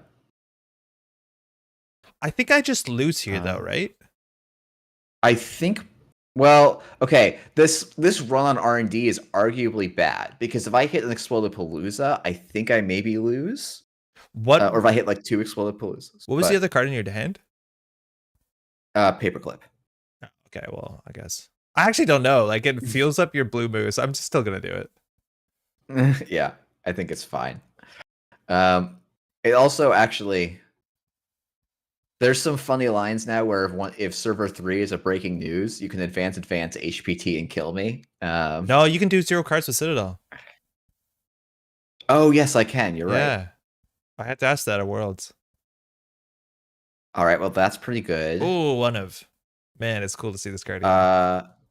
We'll go. There it okay. Well, this is starting to get dangerous. Oh no, you win next turn no matter what. Like I can't kill you before you see like 700 cards off R&D. Yeah, probably. Like my ice is blank, so I think that's probably it. Yeah. Yeah, I think you basically need to have a better draw. Oh yeah, this is not good. Yeah, that's your siphon tech. Yeah, I know. And, I think if I had a Sensei not in behind ice, I think I have something, but like, not really. Yeah. So like purging here doesn't do anything because you just go back. Yeah. Whatever. Take some tags. Breaking news: the most powerful 2/1 ever printed. The most powerful 2/1 printed so far. Oh. Oh. See you guys in December. Who knows? But yeah. Well, I mean, hey, like Desperado, most powerful console ever until far. I don't even think so. Yeah, I actually do think. I think I actually think Desperado is yeah. Yeah. Yeah, it's interesting because Desperado is just like so universally good, whereas like Cipher is like it depends on Chisel and Parasite existing mostly. Nah, but there's still the fact even with that Chisel and Parasite, I think Cipher is like a totally reasonable card. I'm gonna just discard this rumor mill. Okay, and we can keep going with our lives. All right, you see like 7. I see 5 additional cards. Okay. I think because Dice to Snare. Dice to Snare. Yeah, we'll clear this out. Okay, okay, okay, okay. That's all scary cards. Okay. Two Um, more. I have to name something. yeah, no worries. Now the Okay, yeah, crowdfunding's come yeah. back. It's funny the big improvement on Conduit is they figured out how to make the wording work properly by having the viruses not be a successful run trigger. So it's like not like minus. You don't have to do any of that Yeah. weird like -1 math. You say Oh my that. Oh, goodness. that's pretty wild. You say that, but regardless, because I'm so used to medium, I get confused every time I play conduit. But like, I think I'm the minority of Yeah, yeah. folks who are unfortunately holding on to Mhm. arcane math. Yeah. Because this is okay. Yeah, it's 6. It's 5 and 4 additional cards. Yeah, the total Um, card you access is the number on the medium. But then with 2, yeah, it gets ugly. Oh, wait, come on, really? Oh, okay, there it is. okay, there we go. I was gonna run HQ last click because it's like, well, if Yeah. they're not in the top 15 cards, then they have to be in HQ, right? So my opening was Exploda and then food and then like double Crisium and obviously the second Exploda. I think I Oh, could have pushed Exploda a bit sooner. I didn't realize that you're going to yeah. respect the economy because like with a single mid seasons and like one consulting visit, like consulting visit mid seasons is not a good economic trade. Like I'm already 7 for tray 6 on a double. Like I think you're kind of favored Yeah. into that. Yeah, you might be a little bit favored in this matchup. Is this deck really only on a single mid seasons? Yeah, I was Is surprised. It's Chris like a that single wild? mid seasons. No, I think you're favored into it. Like I'm just saying in the early game when you're worried about Yeah, stealing yeah. the Exploda, I think you can just take it. But I should have jammed Exploda very Um, soon. Yeah, it's one mid yeah, I guess season, this list is 2 okay. Yeah, consulting. this list is just all in on senses, I guess. Like it's just like hard mulligan for senses. It seemed like is the idea. Do you want to run it back? Because I do want to Uh, trigger senseis to see what it feels like. yeah, yeah. Cool. Let's run this back. Yeah, they're not that long games. Yeah, I know. That's the like that's the other nice thing is you can bang out. Like I think it's interesting. You have decision like it's you can have eternal games that are kind of like, oh, I made no choices and I just drew well and won or lost kind of thing. Um, But you are but most of them you're making still important making net. decisions. Yes, yes, yes.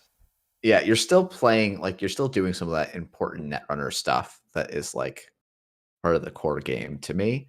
And then in exchange for, we still get to do that, and then you also get to play with silly fun things like crowdfunding Desperado Wizard. It's Yeah. just like it's inherently fun to be like, oh, I'd make 30 credits. Fantastic. I'm gonna mulligan that. Yep. And if this is still an unplayable hand, let's just we'll just Yeah. No, I cycle think a it's couple okay. of I think it's times until okay. we have a real game.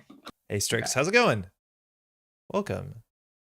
Stream I can watch. We're playing Eternal right now. I'm joined by Jeff. He's also streaming on his side. Okay. Yeah. I don't know how much I have to protect this thing. Generally not a ton. Like maybe in the Whoa. first turn you do, but Wait, what do you think it is? if it's a actually I don't know what you would have to protect. I get it's like the economic advantage. You're not presenting economic threat, so in theory I can go and run stuff early. Order. Uh, Yikes! I just clicked on Jackson Howard. Hold on. Yep, you can just undo that click. Yep. I rezzed him and I was like, wait, why didn't I not get cards? Yeah, I mean the argument for Jackson being bad or worse than Spin Doctor is that I'm feeling it here. You still have not drawn as many cards. Yeah. No, it feels rough. That can't be right. Hold on. Okay. Okay. No worries. That's about correct. Hey, Onion, Twitch definitely hates Okay. you. YouTube and Ysengrins Twitch stream is buttery smooth. Yeah, I don't know what's going on. I need to look at my like streaming forwarding thing, but yeah, apparently it's not great. Yeah, this is the thing that I don't like. 2 back. Spin Doctor. On this specific turn, it was worse than Spin Doctor. I feel like if I'm not Wizard, I think it's better than Spin Doctor because you can just tell me to pay 3, right? Yeah. Yeah, if you're the whole thing is about Wizard because that's a free trash. Otherwise, I don't think you trash it. Yeah.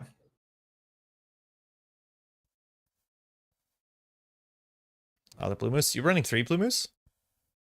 Yeah. Cool. Honestly, I mean, like it works. It stacks so well with itself. Like, oh, for sure. I think I heard an earlier design. The way they balanced Blue Moose is they made it massively expensive, but then you got the credits of the card that you removed from game or something like that. And so people just interesting. they just got the blue moose. Hey, look at Yeah, me. I'm doing something powerful. Whoa. Hey, let's That go actually is like moon. a pretty severe threat at times for Yeah. me. And it's not so much the Like fast now I have advance, to. it's the kill combo. Yeah. Though I get to turn that off right away. Hate to see Because it. I just. Oh, let's go. Wow. Okay. Let's go. Now, I guess I don't get a blue moose trigger this turn, so that's something. Hey, balance as intended. I need to keep drawing. Everything is equal. Yeah, it might just be actually that this butcher shot matchup to wizard is just so rough that it's like it's feeling bad. Yeah, like you have everything you want. This is the one of the tricky things in Eternal is like you can have these really coin flippy just matchup diffs, where it's just like, oh yeah, I just am like 10-15% to win, and my deck is otherwise really good. Yeah. Like it's not. It's like a lot of decks sort of become what's the name? Like the tag me Zaya kind of lists. Yeah. No, I hear you. So. All right. Well, I got my money back on track, but like, so did you. Yeah, I have enough time to set up. I think you RFG and MK Ultra eventually. If you don't have anything else. Yeah, if you don't have anything else to Blue Moose, I think you Blue Moose it. Yeah. Shame if you saw that. Okay, well, if that's what I see, I'm just going to keep doing this. It's funny, like Stimhack, I just don't rate that highly in Eternal, because you're just doing so much other nonsense. Still good. And I say that because it's still good. It's still very good. Yeah, I hear you. But like, I'm going to moshing it away because I don't particularly need it in this matchup. Like if I'm up against like that Jinja Glacier deck, I don't have another way of making this work. And now I get the really fun part of crowdfunding where I get to gain a credit and draw a card. Do you think crowdfunding could be legal and standard right now? I mean, no, but like we could have some fun with it. Like it'd be a very fun card to have in standard. I think it would. If people don't like endurance, I don't think they're going to like crowdfunding either. Correct. I just think a lot of people now that they're playing around endurance are icing up to the point where like crowdfunding isn't as powerful. Not good. Yeah. Yeah, and maybe it's the boost you need to give to criminals to make them like top tier. More interesting, yeah. All right, 3 runs, 27 credits. I'm in danger. A little bit. We're just gonna throw this down, I guess. Oh, I shouldn't have thrown that down, but that's fine. And then I get to install my crowdfundings for free. Yeah. This card's pretty wild, and like it's just got so much text on it, and it's such a fun card. Like I think it gets a lot of a pass, but like this matchup is, I think, basically at this point over because I hit my money so quickly. Yeah. This feels cursed. Yeah, I think against something like DLR Max, like this is a really interesting matchup against like Laguna Lock Haley, which is a deck we haven't played yet. That's a deck that I'm not confident I can play. Yeah, it's a very tricky list to play. Yeah, it's Shaper and then like Shaper from like, Yor, which is even fewer things that I know how to do. Yeah, it's like Shaper that like Magic Star says crowdfunding was so much fun to play out of Apex for a small window. Yeah, it really helped. It's a virtual. It's very good. As much as Apex can't really sustain running 3 times, is like one of the better things. Let alone, I think you can trash it comes back. It's great. Yeah, I'm just gonna continue to dunk on you here, bro. So I can't use that. Nope. So I just get to go and clear it out for effectively no credits. Well, look what I get. Oh, sick though. You're sick. Back in it, obviously. I mean, like, draw 3 cards, put any card from your hand on the bottom is like pretty nice. Yeah. It's pretty okay. Yeah, I feel like this list probably needs a little bit more robust econ if we're thinking about like how to rebuild this NEH list. It's getting tricky. I see some lines that I could like. I'm not giving up. I'm putting myself at low percentage, but I feel like I have some lines here. Yeah, I would not be too surprised that you would have lines here. But like, I just can't let that live. Oh, this guy. Come on, really? I'm so surprised that this is like a Eternal card that's like good enough. I'll be honest, this is a list I got from someone else, and I am not sold on this card. Okay. But it is like the canonical, like published, did well in an Eternal tournament kind of thing. Yeah, I'm fast advancing. Whoa, fast advance. This is actually one of the things is I kind of like to see if you can unerrata Astroscript pilot program in Eternal. To get all three of them? Yeah. Yeah. Because limited one per deck, if you're watching this, was added much later into the history of Netrunner. Yeah, like years later. Yes. And it might be obvious and like why this is so good, because you can score one Astroscript, then install advanced events, the next Astroscript. Just basically move the train, the counter down. Yeah. All right, that's actually it's not concerning yet. We're fine. Slot machine. Let's install this. Yeah, OG Astro was wild. Yeah, granted, totally was. Hardware program, hardware fire. Or do you want break? Let's go and fully break the slot machine and hippo it. Okay. Continue. I think giving you 1 million. Yeah, I'll continue. Would you like to rest the Christian Grid? Yeah, I'll raise the Christian. Yeah. All right, so I lose out on a Desperado credit here. I also lose out crowdfunding and crowdfunding and medium. And medium, yes. Oh, I needed that so bad. Yeah, that maybe wins you the game. Yeah, that's my one way out is these things. And now I'm R&D locked pretty hard. Unless Steel of Palooza. Nothing. Oh wait, what? Did I make a? What did you do? Did you run 4 times? Oh, I made a run on 8. I just ran for 4 clicks. Okay, that's one way. I ran HQ and then ran R&D a bunch. So when everything's a Desperado, why not? Yeah, exactly. When this is the same, when making a run is the same thing as clicking for a credit, why not, right? I'm so used to drawing 2 cards off of this stupid thing. Put Spin Doctor's better. How do I not lose essentials here? Okay. That's all you. Yeah, I don't think R&D. Yeah, I think this. No, probably not. I think because Chris went and won off the grid in 2020 with this list, or 2021 off the grid with this list. And I think people weren't playing like super econ heavy, just like decks quite as much, and the format was less explored. So I think it might just be that, like, yeah, this matchup's just a very low percentage for you. I have a cool line. I'll explain it after, regardless how the game goes. Okay, cool. I hate to see it. Kind of need that. And now every agenda you steal or card you trash with Wizard, right? Like, you see more cards, so it snowballs. Again, you don't see a lot. That is important. You don't see a lot of Conduit in Standard, but like, if you pair Conduit with like additional destruction. Yeah. Also, I want to thanks Simply the Onion. I see your message about adding CS Liza and vegan NEH to the list. For sure. Okay. I should have done this in a slightly different fashion. Let's just go and say no Sensi. It's not a Sensi. Oh, of course it's not a Sensi. I knew it wasn't a Sensi. I knew what this was. I do feel like that's probably, I mean, for effectively -1 credit, that's probably a trash. Yeah. So.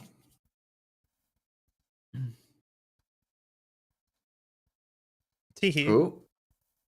Ooh. Starting to look a little scary. Yeah, okay. Go and see all of R&D this turn, man. Yeah, I know. But it's like, but I could instead try and hunt the Malia, which is the card that I'm really worried about here. That's true. Because that's how you win here, I guess. Is 24/7 trash. No, you 24/7 Res Malia, boom. boom. But you know where my the one threat. boom So, like, is? It's in the bin.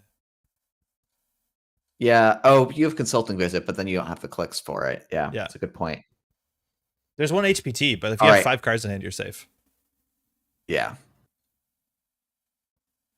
And we're also going to see roughly all of the cards in Yeah, RND. that can't be good. Okay. This is more for the memes, I think. Sure. I'm No. gonna trash a sealed vault. Gotta trash something. I think I'm actually gonna run server 10. Yeah, I can't shuffle. That's fine. Yeah, no, I don't think you can. Not when you know it's this robust. Yeah. Come on. See. It's 2 more cards. Yeah. Oh. I can't wait to see how I die here for my hubris. Wow. Whoa. Okay. I cannot kill you. You had me really sweating there. If you left the sand set on the table, I think I had some cool lines where like breaking news installed and like you do 24/7. The boom in the archives is a huge issue now because like I didn't shuffle and I can't afford to shuffle there, so I don't really want to do it. Yeah, and all of your Jacksons are gone too now. Yeah, that's a problem. It is funny how medium is like so close to conduit, but like so much better. It's just so much better in this format. Yeah, on this board state, conduit is actually quite comparable. Like we haven't seen any of the downsides to it. Like you haven't double medium, you don't need to. But here I like concede. Yeah, that's fine. We can also just go on to the next game. I'm just going to do fine. this though. Choose an agenda to forfeit. So forfeit the Astra, of course. I'll do this. Yep. And then I can give you the Malia to blank the Citadel. And then I can consulting visit for HPT, but only does 4 damage. That's the best I got. But like you could almost get there if you didn't respect it. And then I'll concede. Yeah, no, if I had played out my hand a bit, yeah. For real. Oh, also there's 5 points in archives. Oh shit. I was like, I was gonna shuffle because shuffling would be wrong anyways, regardless if there's no agendas. But yeah, I think if you miss that many agendas, it's either HQ or archives for sure. Yeah.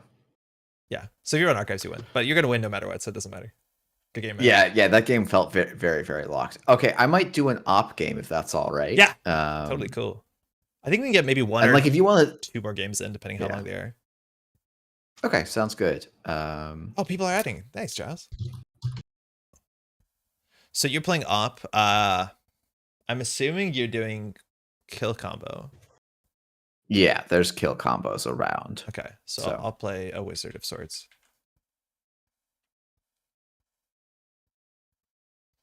I think it's the same wizard. So your lists are not running like what's it called, Plascrete. Is that strange?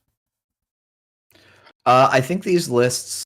So I think a lot of these lists again were grabbed from like the last Eternal tournament and early Eternal testing. I think if you're going to opt, I think the challenge with Plascrete is that you really lose the mid-season stacks pretty hard. Sure. In some extent, you might just because you don't Plascrete doesn't scale very well. It's really good against Boom, and not very good against high-profile target. Right. Okay, that tracks. But I have been playing a lot of double Plascrete Haley. Because I think that makes sense. It works like by and large. Also, if you're the sort of player who like goes out their way to not like, just don't lose to things, I think you'll see Plascrates more often than not. Like it might not make you win, but it can make you not lose. Yeah, and that's sort of like it's the shaper, like almost all of the runner lists actually have a proactive game plan. The Laguna Lock Haley is more or less the exception, where it's just like you play to not lose for as long as it takes you to win. Yeah. And like it plays indexing, but like so that is in theory a way you can make a forward win, but mostly it's just like I'm gonna play Laguna Velasco District to draw 2. I'm gonna play I'm just gonna play all sorts of stuff. Yo, say that you had crowdfundings in your opening hand. Would you play them or would you just discard them? If I didn't have an easy way to overdraw them, it's an easy mark that's going to draw me a card later, so I'd probably play them. Cool. Yeah, crowdfunding again, it's another standard legal card technically. Well, no, I'm saying it's banned, but it's in the standard card pool. So again, these are some cards, not only old cards, but also a lot of the cards that are banned in standard find their way into this format, which is cool. It's kind of like startup. I know that NEH list is like just a bunch of startup banned cards and then a couple Yeah. of like I can't believe Angry Flesh is other that ones. list. I have no doubt Chris is just like, I got an influence. I don't know, man. This one's a good I one. guarantee that's what it was. Yeah. All right, I'm gonna have bad worse. So we are Wizard. We have 3 recurring credits. This was a meme of a runner identity for a really long time until it was the best runner identity. Yeah, and it's gonna be the I'm gonna just res this, grab some money. Dude, you're not gonna trash. I was excited that I thought you could snare somebody with this, but you can't. But this is like such a busted card because you can install 2 cards, one of them being a 0 coster, so you can get like a Rashida Spin Doctor before start a turn. Like this thing is so ridiculous in this format. Yeah. Like low key, one of the most really powerful cards. But it's gotta find you would have res an Estelle. There's an Estelle here. This is like a Spin Doctor or something. Yeah, exactly. You can trash this if you'd like. If I discard my crowdfundings, will I get them if I ran 3 times? Yes. Sick.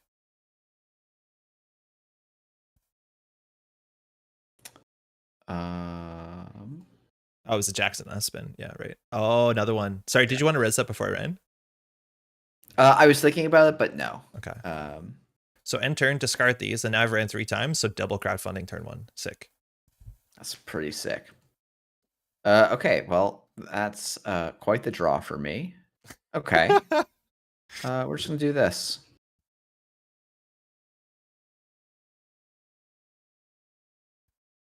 All right, 2 credits off the crowdfunding again when they're empty, and I think I'm just gonna return the favor. Sounds good. Let's go. I think there might be stuff in hand considering how weird that draw was. We'll trash her just to see deeper. She is a free trash. Okay. Yep. There's gonna be a lot of trashables here, and with 1, we can't trash that much more. It's gonna be a lot of trashables. Yeah. This makes sense. Yeah, that's one of the things that's really nice about Wizard is that their assets are just so good in Eternal that they're just kind of everywhere. Uh-oh. Oh, okay. I don't think you're on hard hitting news. I don't think that makes sense. So we know that could be a Turtlebacks, which will be pre-res. Oh, an Estelle. That was in hand. So we have Estelle into Turtle. This is, again, such an absurd card. You get a 1 cost from the deck, let alone draw 300. What's the order of this? Can you choose Estelle Moon before or after the Ob trigger? I have to use the Estelle. I have to take my Ob trigger before I get the card draw. So it'll never whiff itself. You'll never whiff yourself unless you end up having absolutely nothing left in the deck. So while Estelle here costs 3, we're never going to end up paying 3 credits because it's definitely going to get popped. This is one of the cards that is, one of the most powerful cards in the Eternal format, and there's an alt art for this if you want to participate in next weekend's, not next weekend, the weekend after it on the 19th. I don't know if it's just participation or you have to win it or something, but I think I think we've got enough copies to just make it a participation prize. What the? So this is just go get a 0 coster. Yep. This is just going to fetch a Rashida at paid ability speed. 1 influence.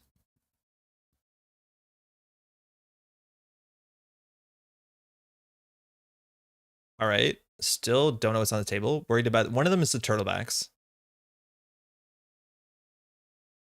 Oh, wow. Okay, well, we can't afford to trash anything, so I guess we might as well either click for credit or go see some more cards. All right.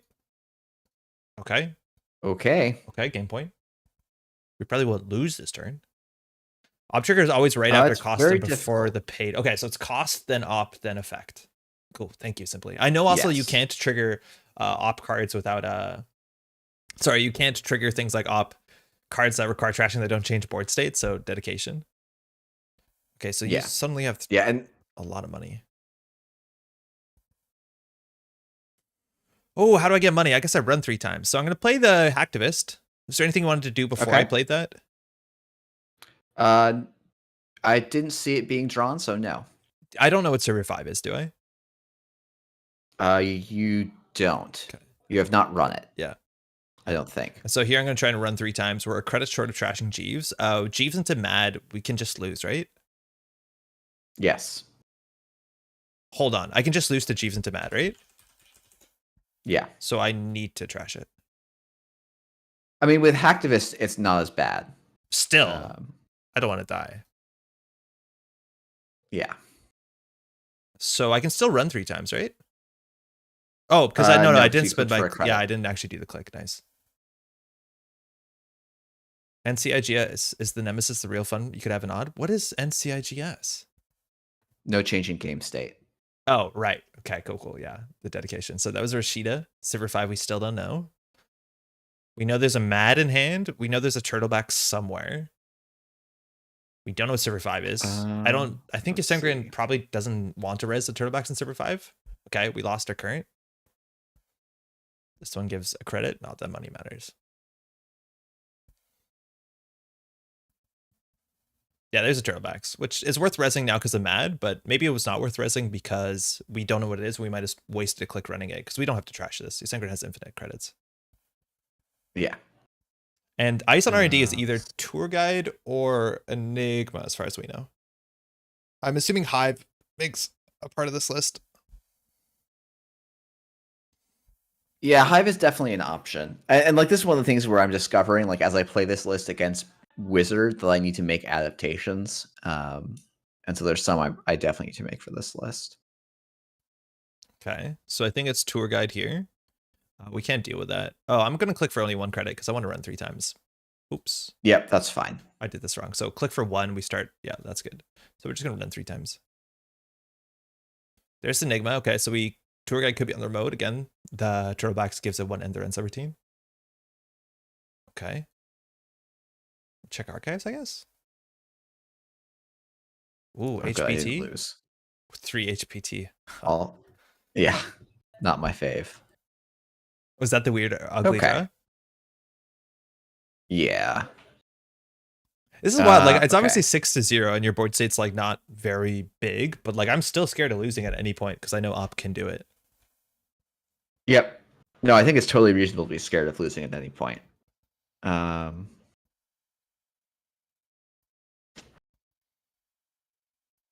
don't know what's iced up in server 10. If I don't run ice 2, that means that Ysengrin has less things to hit with Mad, and with Mad he has to hit 2 things if I'm not mistaken.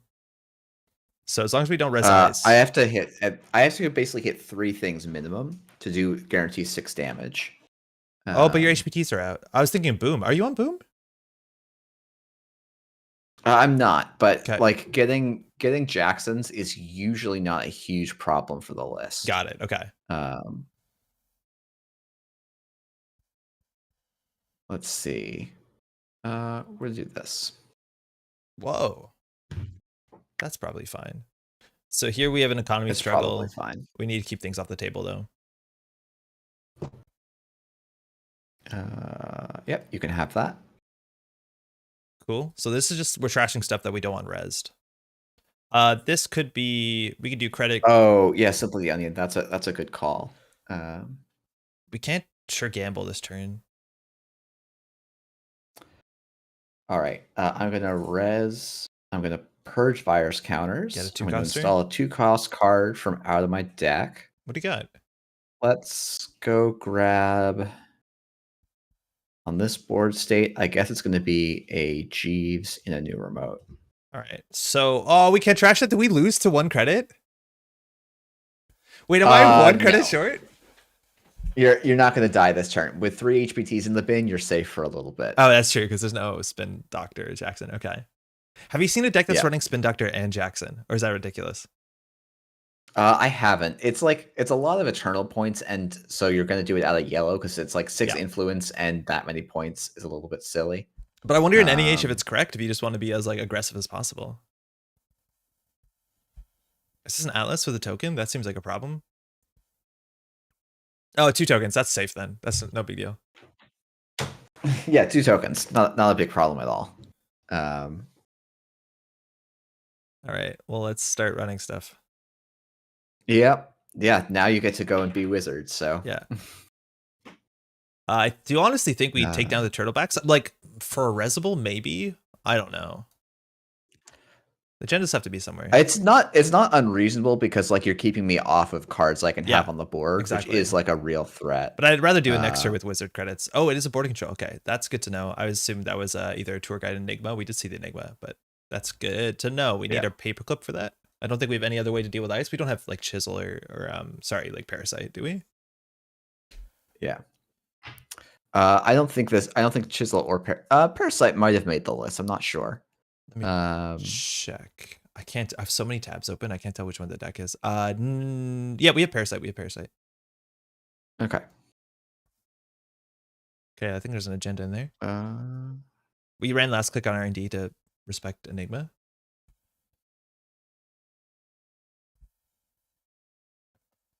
I think we do this. I like that.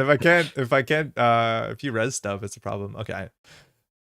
Right, yeah. That's 0. Oh yeah, Simply the Onion. You're totally right. That's a better line. Server 10 is new, and you have Project Atlas. I'm a bit frightened. I've had worse. Okay. Oh, you must be playing my. Okay, you're playing my version of Wizard. Okay, that makes more sense. Yeah, I'm excited to do Clan Vengeance 0. I think that's good against this deck. I think it is. Yeah. It's just a bit slow.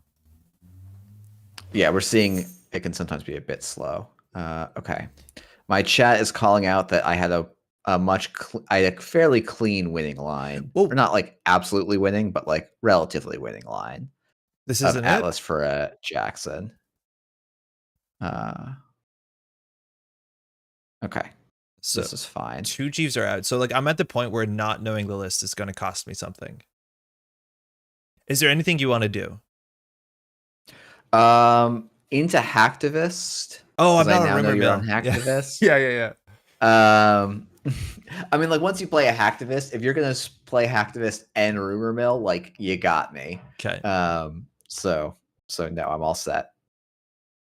Oh, Parasite doesn't get a counter the turn it's installed. I totally forgot that. I was gonna Parasite run R&D. Uh-oh. I should have installed that last turn, not the Clan Vengeance. All right, well, I guess we hit the 0 and hope.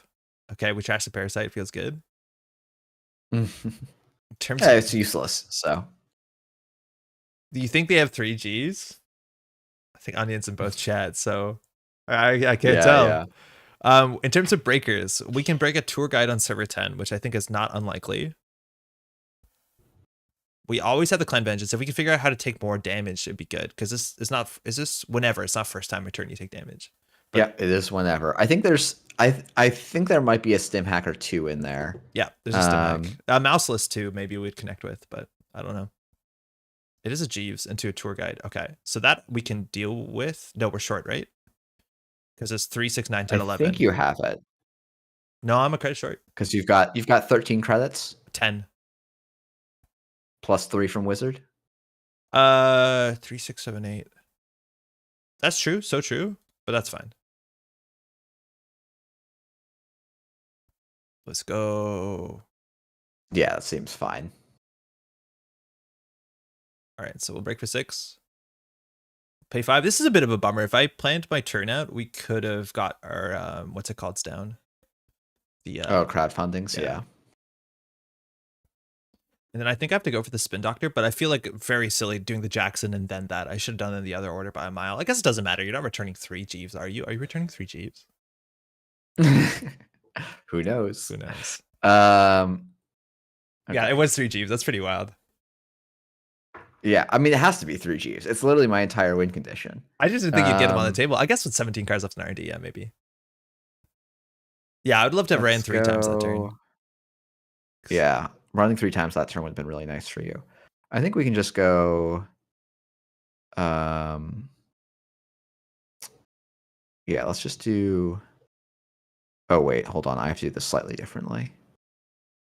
Yeah, that should be fine. Okay, so Jeeves, HPT, unseen. Okay, so the agenda, probably agenda. Yep. We have to like play now weirdly because Clan Vengeance is instant speed. So before like anything wild happens, right? Yes. Cool. Indeed. Yeah, we got to show off that interaction. Yep.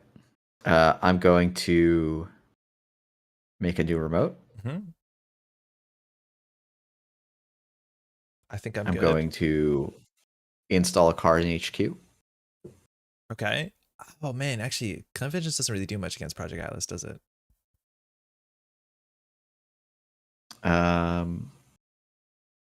And we're going to take a credit. That was not the turn I was expecting. We run 3 times. I don't think it's worth. Draw once. Oh, sorry. Instead of drawing, I should have 0. Do you mind? Yeah, no, go right ahead. Okay, so 0 is the same thing, except we lose a card. Okay, we lost Daily Cast. So we hit Clan Vengeance on 3. Cool thing about Clan Vengeance too is like we can just wipe his hand and run Archives at the same time. Yep. Which is, you know, it's a real cost because we lose our Clan Vengeance. Bankers Group. Okay. Can't you vengeance after the user Atlas counter? But Onion, I'm thinking that like we'd use the Clan Vengeance to like rip out an HPT and then he just gets an HPT. Immediately there's 2 HPTs in the bin though, so if we do hit the HPT, we're fine. But like, as long as he has the counter, he can make sure to undo part of disruption. That's the way I see it, at least. So 3 res. Yeah, no, I think the Clan like part of the idea of I think like Clan Vengeance is really good here because it does make my life much more difficult here. And I maybe missed my window to win by not pulling the Jackson a turn earlier. Okay, I'm just gonna throw out some breakers. Oh, core damage, yeah, whatever. Oh, hold on. Whoop. I'll throw out a Clan Vengeance. Or sorry, crowdfunding. Crowdfunding. Yeah, makes sense.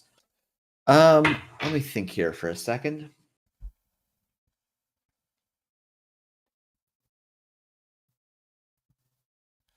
There is like a regional. On your turn. Yeah, sorry, go ahead.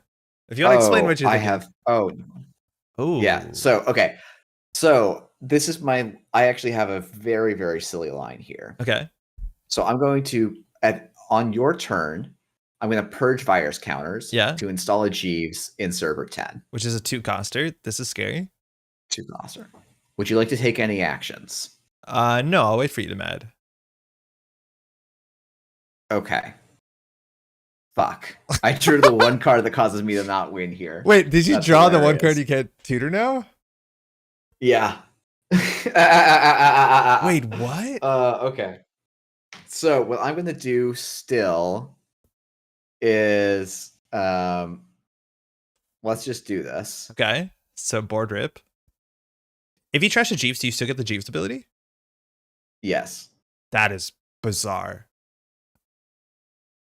Not going to actually no, I'm not going to install a 1 cost. I'm not going to install a 1 cost. I'm going to not install a 1 cost. I am going to install a 3 cost. Actually, I probably should have installed a 1 cost. Whoa, yeah. Could you Mally on my Clan Vengeance? That was what I was going to do, and I of course top deck the Malia. Get out. So yeah, I Malia the Clan Vengeance, and then grab the oh my attack. That would have been so cool, but you drew the Malia, so you can't tutor it. Okay. So here I have to. So now, but do you want to use your Alice before I Clan Vengeance?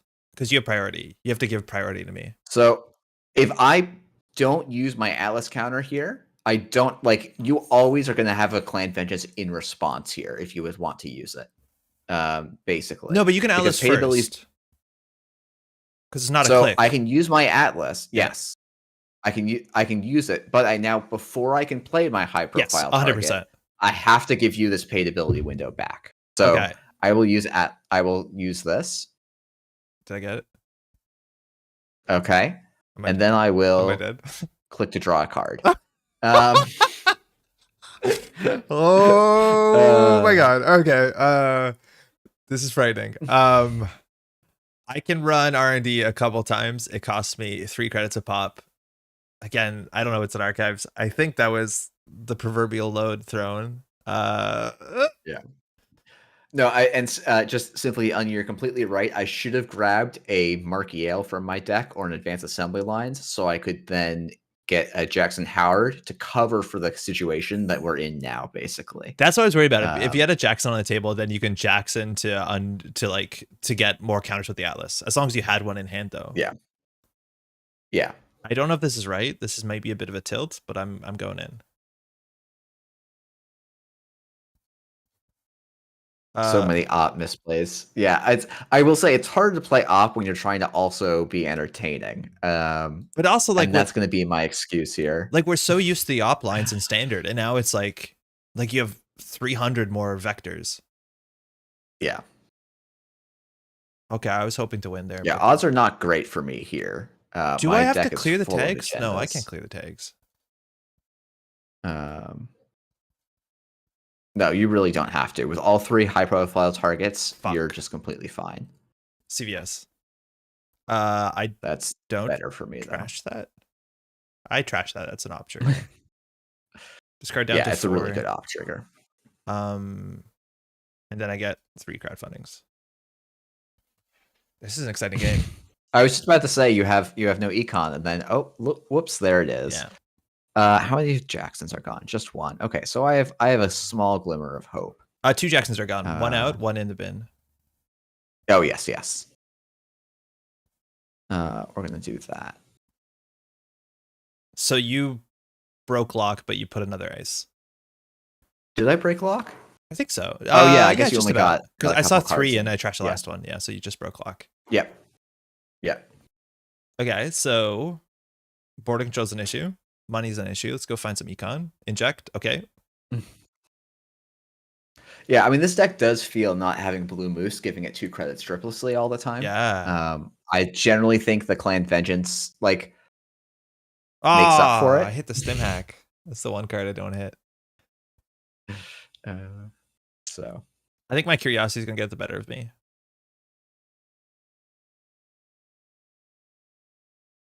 Wow, Malia, Mad, and HPD. Those are good hits. 3 CVS. Okay. Yeah.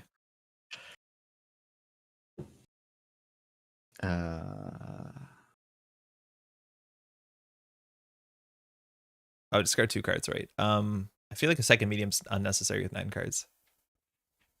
Yeah, probably. Any actions? There's no more HPTs. No, I'm good.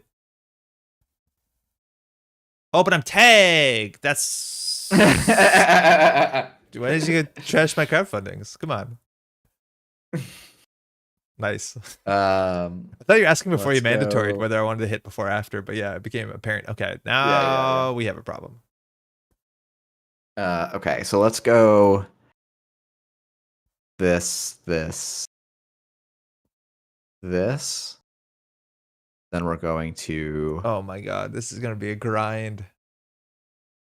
Draw. All right. Didn't get there. Or I guess maybe I did get there. Who knows? I'm definitely good at bluffing. I'd be dead if you got there. Not if I draw last click. But... Oh, because you trashed the Clan Vengeance. I don't think you clashed the Clan Vengeance. I think you do Spin Doctor first, right? Because then it gives you a draw to the HPT, and I probably want Clan Vengeance 1 card in hand. Well, so I can't shuffle back the HPTs and then click Jackson Howard or Spin Doctor. Yeah, you're worried about the trash one? Well, so none of my kill tools were in the deck. I had to shuffle them back in. Yeah. But like, I don't think I can afford to pop Clan Vengeance. Oh, you're saying I should shuffle 3, draw 1, and then decide whether or not to play or trash? Yeah, that's probably correct. Yeah, or draw 2, right, with Spin Doctor. Yeah. So Simply the Onion, I think. So you can't do MCH, Estelle Moon, Op, and Mad. That's too many Eternal points, I think. Because MCH is also 3. Estelle and MCH is 6 points right now. And Op is 1 point, Mad is 1 point. And I sort of figured, like, generally the plan is to just win really fast. And admittedly, we're not doing that. So we might be in we might have some real difficulties this game because we're not going to win in time. I cleared 2 tags. But, yeah. How many HPTs did you put back in? 2. Oh, okay. So I could still die. Could still die. You're going to gain 5 credits. This looks weird. And my economy is so busted. At least I drew 3 cards. Yeah. So like, I want to clear the tags. Once I clear the tags, like in terms of the mad count, I think you have 1 in hand unless you just threw it out, and then we have 2 more mads. So not great. Yeah. Now, if I have economy, like we're kind of back into it. So I can install the Desperado, like run archives 3 times, get my things back. But then I feel like I need to clear the tags. We'll start here with a 0 for a sure gamble. Oh, labor rights. That's cool. Yeah, it's a one of. I don't know how I feel about it. Like I feel like I've like just whacked it away way more often than I've used it. Yeah, I But believe it. I would have labor rights here for 3 stim hack. I feel like my board state requires it. yeah, could be because yeah. Climate Bench is good. Inject is good. I think Parasite is probably worth installing if I have a minute. But your ice is like Tour Guide is the only thing. But Tour Guides are awful on this board. Yeah, tour guides are really bad on this board.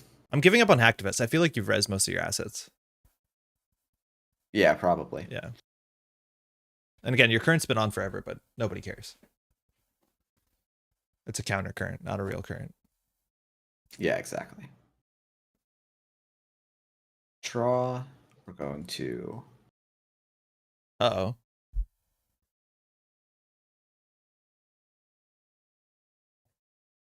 Okay, well, Yeah. we'll take a turn off. I don't know if you're on Audacity. I doubt it. Yeah. Oh man, the Probably Cyberdex not. is tedious. Every time we run archives, there's like 7 extra button clicks. I'm gonna run it 3 times. You know I am. Here, I'll pull them into my hands because we Okay. know they're there. There's no purges, Yeah. and I'll just discard them at the end of the turn. Sick. Thank you. It's basically as many button clicks, but Yeah. Okay. It's an SSL. Are you on game point? Because what is your agenda suite? Like, there has to be other 3-2s in here. Atlas seems important. Above the Law is probably very playable because it hits tech cards. Oh, that's fine. Yeah. That seems I don't have a lot of options. Yeah. So That seems okay. How many stim hack are in this list? 2. 2. I do think I labor rates back stim hacks. If they want to kill you, they need res at least 2 more assets and might still have been some Valiant Hacktivist. That's true. I just think at this point with the Jeeves out, I don't know if that's like reasonable. It would be mad and then hold a turn, which seems kind of hard. I'm so mad with my discard here, but so for my stream, they'll know why, but I just don't have any other choices on that discard, which is kind of funny. Okay, I'm going for 2 spin doctors. Sorry, wow, a stim hacking with labor rates, 2 of them, and then I'll do. I don't know. I feel like I'm okay with Sure Gamble. Maybe just a card draw of inject. Yeah. Yeah, I'll take it. Do I zero? Yeah, like Parasite's also an option because you can just sit the Parasite on Enigma and it makes my win condition harder to get to. I think I'll lose the game before that goes down, though. Yeah, potentially, yeah. All right, board control me. Okay. Oh, I didn't have one of those. Oh, you just trashed it, right? Yeah. I trashed it. Yeah. The core damage I'm taking actually is going to matter if you ever have to do like a low amount of HPT. Yeah. If I have to do like a 2-tag HPT, like it's now an option for me. So I'm going back. All right. Pretty sure you have agendas in hand if you were like worried about your discard. Yeah, probably. That's what I'm probably indicating here. We're seeing half the deck. You're seeing half the deck, yeah. I'm getting a credit though, so. All right, enjoy drawing your last 2 cards. Oh no! Do you have a nasty? There's no way this deck has a nasty. There's no way. No, there is. You are correct. There is no way this deck has audacity. It probably could. Install double. Okay, so this is the game. So if the last card in RD is a trashable, we win. I just lose. If I inject, we definitely draw Stimax. So I think we can just inject Stimax over 5 and not like worry about anything. Yeah, my chat's calling me out, and this loss is all because I forgot the Spin Doctor at 1 turn. Yeah. Did you have a guaranteed lethal if you got the Spin Doctor? No, it would just been setting up a 2-turn lethal, but it would just set you back. Oh, so. Do you want a border control before I use Stimac credits for Paperclip? No. Okay. You're fine.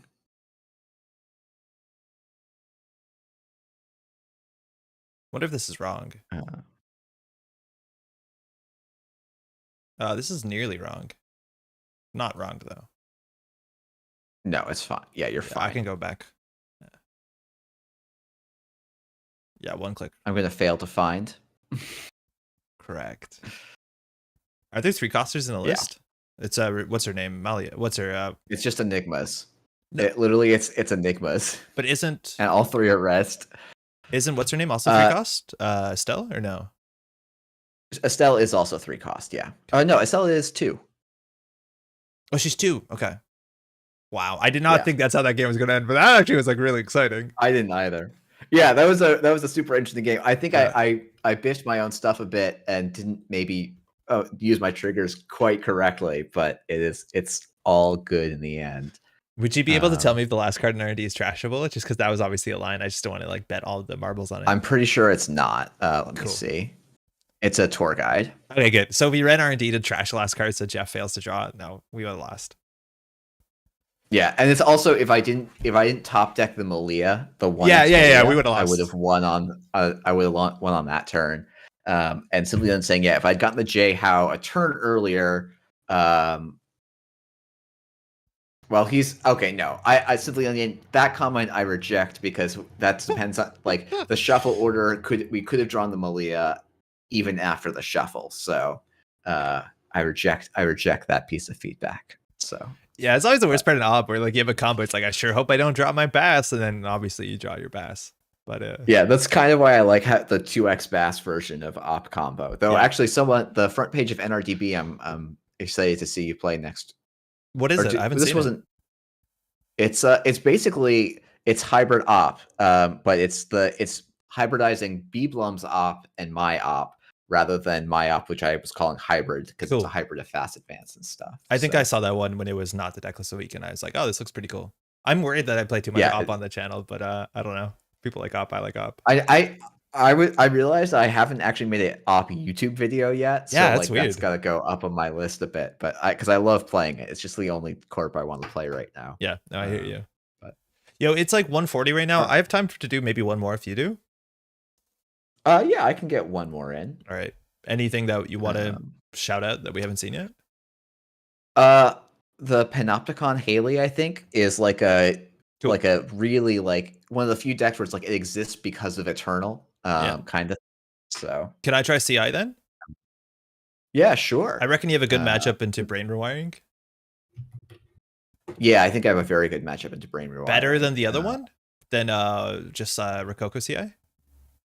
I think Rococo CI can go fast, but Brain Rewiring, if I save a Sports Hopper on the table, I got nothing. I think I don't lose. So classic 2018 or 2017. No, 2018. It feels right. Okay. So CI massively strong, hand size equal to credits. So the idea is we play all these like clearances, these sort of cards that draw cards and get credits at the same time, and we have a massive economy. And then the idea is with enough cards in hand, you can just win. This one wins by the sort of thing that we saw of ASA lists. That who won with Worlds with ASA? Was it Pincel? Perfect. Yeah. So the idea is that reconstruction contract you install, you hit it with the dedication ceremonies, and then you use those to get Vitruvius counters, and then you use the Vitruvius counters to like infinitely combo out. So we have to be very fast because we're going to be playing around Clot and all the tech cards you can imagine, and a very robust breaker suite once it's set up, and not robust but cheap. I might have you open up the Panopticon list so I can explain it because it is very distinct, and then I'm actually going to run to the restroom really quickly. Yeah. Okay. Do you want to do that? But your choice of ordering. You know what? I'll run to the restroom and then we can do it. So you can vamp for an extra minute. Cool. All right, just let me import this real quick. I'm gonna close some of these windows. This is the one. Yeah. I can't believe I keep messing this up.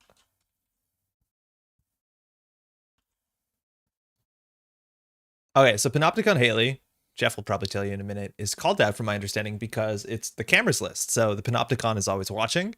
So we saw a bunch of these lists. There's actually like a really like very crystallized moment in Netrunner where like this Haley Spycam deck was like the most popular deck for a mile. It was like this sort of thing like how we see Sports Metal at Worlds where it's like 45 things. Now Sports Metal is a bit more flexible. This was like the Haley archetype for a while. So you might have seen this back in the day. Ooh, Pantograph, that's really cool. So the idea here is we have a really cool economy engine. This is the only other deck that I really know of outside of Geist and maybe Az that wants to play Tech Trader. So the idea is that anytime a trash can gets trashed, you get a credit. And it's a whenever ability, not the first time. So this can be on the opponent's turn, on your turn. And we're playing so many things that get trashed. Firstly, we are running 6 copies of Spy Camera. And if we're very clever, we can get them all installed for, I think, a single click by playing Bizarre. Again, this deck was largely standard legal for a long time. And whenever you install a piece of hardware, you may search another copy of that hardware from your grip, paying all costs. So the idea is that you can spend 1 click, install a Spy Camera, go get another Spy Camera, get another Spy Camera, and this continues to cycle down if I'm not mistaken. Of course, we're also playing Haley, who is like, she's just kind of the best at installing stuff. For a long time, this was kind of like engineering the future was for HB identities. There was not a real reason to play any other shaper when you could play Haley. Because at the end of the day, back then, shapers had to install a lot of cards. So why not just install them at a twice the rate, which is super important for these sort of lists, let alone even Aesop's Pawn Shop list, of course. You have All Nighter, I guess. It's technically clickless if you get this installed for free, and it gains you a click, and then it gains you credits with Tech Trader. You have DJ Fenris, and you can be a Gmod, and now in Eternal we have a larger pool of Gmods, and the best Gmod, of course, here is Geist, Armand Geist. Geist says whenever you, or first time a turn, no, whenever, excuse me, use a trash can ability. Not only are you going to get 3 credits with Tech Trader, you're also going to draw a card. So this is the beginning of the engine. Now, some of those lists were actually on a different breaker suite that were running things like Gabali and Kongamato, which were resources that broke subroutines that trash cans, so you got cards and credits. But here we're actually running Ngolo and Lamb, so we have real breakers. All right, I'm back. Yo, I pulled this deck up. Replicator's important too. Why is this version on? I'm surprised for it to be on Ngolo and Lamb as opposed to like Grappling Hook and all of that other nonsense. I take it this is just better. It just makes so much money, and so you're spending fewer deck slots to achieve the same effect is basically the idea. Cool. So, yes. What's really cool is like looking at, I went over some basic stuff, like you should talk about it. Yeah. I just think what's really interesting is like this deck was largely standard legal, and the only changes are like Pantograph and Hushek, and I guess Creative Commission, but you could probably play Gamble. It doesn't really matter. Yeah, I think this deck was mostly standard legal. I don't remember if All Nighter was legal at the time. It might have been. It was like revised core set. It might have been. Yeah, I feel like there was some limitation where like I think this list had a restricted problem where you couldn't play like Hyperdriver and all of these, like it was just like some combination of you couldn't quite get all these pieces together all at the same time. I think I've also seen versions with like Film Critic in it too to play even more control. Yeah, I think you can't do Film Critic because of points. Actually, you totally could do Film Critic in this. It's just spending points on Tech Trader and Hyperdriver. And Levy is not points. Must have in this list. Levy is not pointed. Cool. Yeah. Yeah, Onion saying so, yeah, I guess it's whenever is one of the strongest words to have a Netrunner card. It's totally true, and this is a very good explanation of why that is. Yeah, so basically this deck has like 4 whenever cards in it. So the idea is that you have, 3 of them are on the table, and then 1 we have to pull from outside the game. So it's Tech Trader, which is whenever you use a trash can ability, gain 1 credit. And then when you look, it's like, okay, the Street Peddlers have trash cans, the All Nighters have trash cans, the Spy Cameras have trash cans, Sports Hoppers, Simmel Chips, and then that's actually it. That's a lot. That's like a lot of copies of cards. Spy Camera gives you 6. Then we've got like, it's like almost half the deck has a trash can effect on it in some fashion. And you can play through the same deck like 3 times with Levy. So you're going to go far. Yeah, exactly. So you make a lot of money. And then with DJ Fenris, you go and fetch Geist, who has the text of whenever you use a trash can ability, draw a card. And so you blitz through your deck.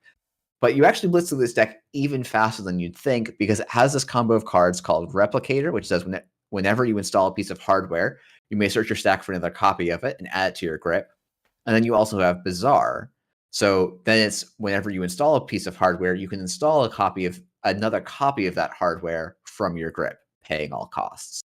And so if I have the Replicator and Bizarre out, I install, say, a single Spy Camera, and then I get to go and search my deck for a Spy Camera with Replicator, and then install it with Bizarre, which then triggers Replicator and Bizarre. So it just goes over and over and over again until I get all 6 out for a single click. Installing 6 cards for a single click is pretty good, even with Spy Camera, which text is relevant, but not like amazing.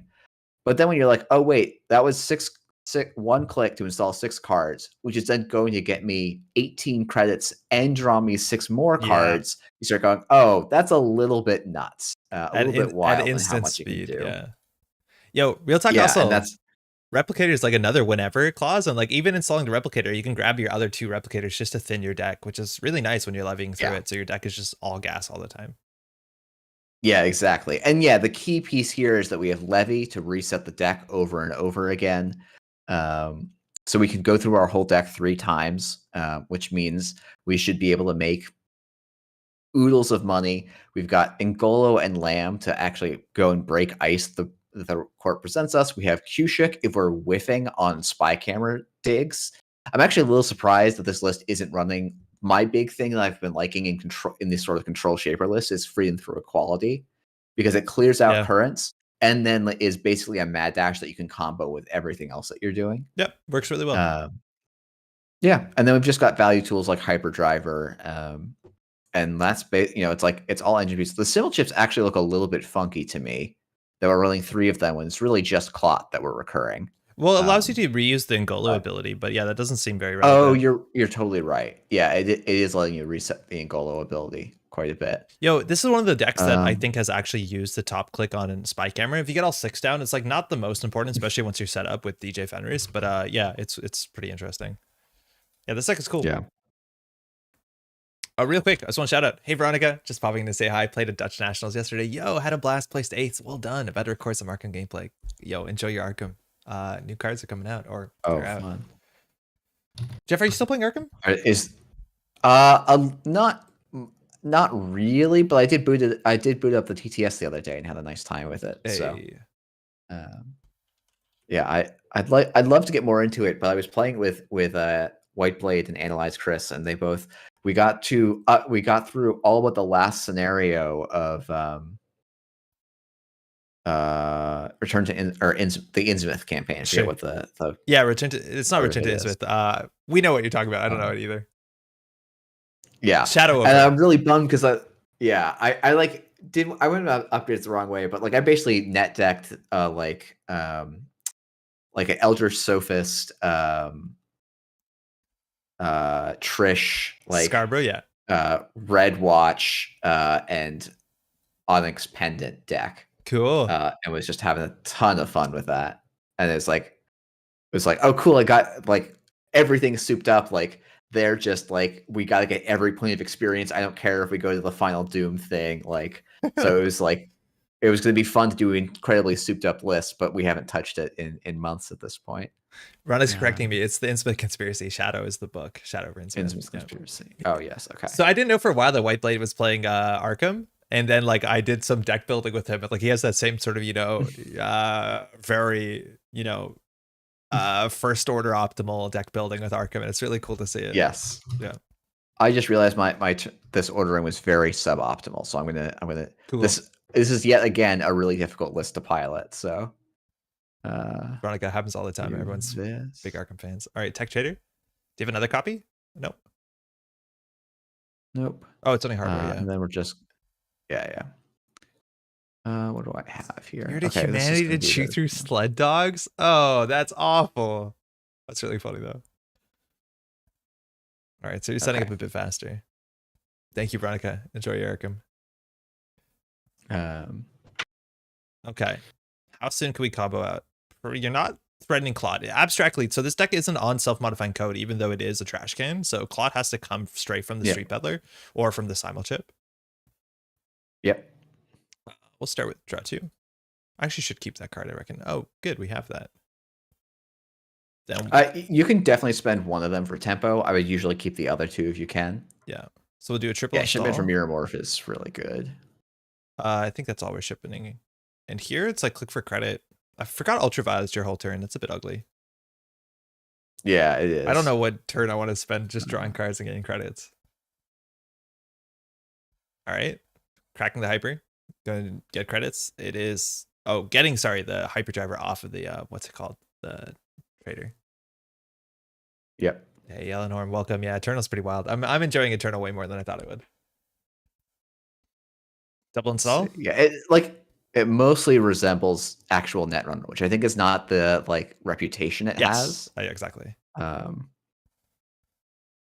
the cool thing is your deck is not playing things like Pinhole, right? Like I feel like upgrades have. I guess upgrades are really scared about Rumor Mill, but yeah, Yeah, that's the thing. Is like we haven't seen a corp like the ETF list was the one corp we've seen that's like I'm going to try and score behind ice. Mhm. I think that like I want to play that list a little bit more. I suspect it's got some It has econ issues. difficult challenges. I think the economy is not there.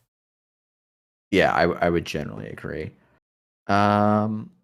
You know what? Most of these cards. Oh, you know what? This is just a value install. I should get down. Yeah, seems good. I don't need. All right, Rashida and remote. Yep. Like, why would I ever ultra when I have a violet in my hand? Tune in today. Yeah, the to ultras find could out. maybe. Yeah.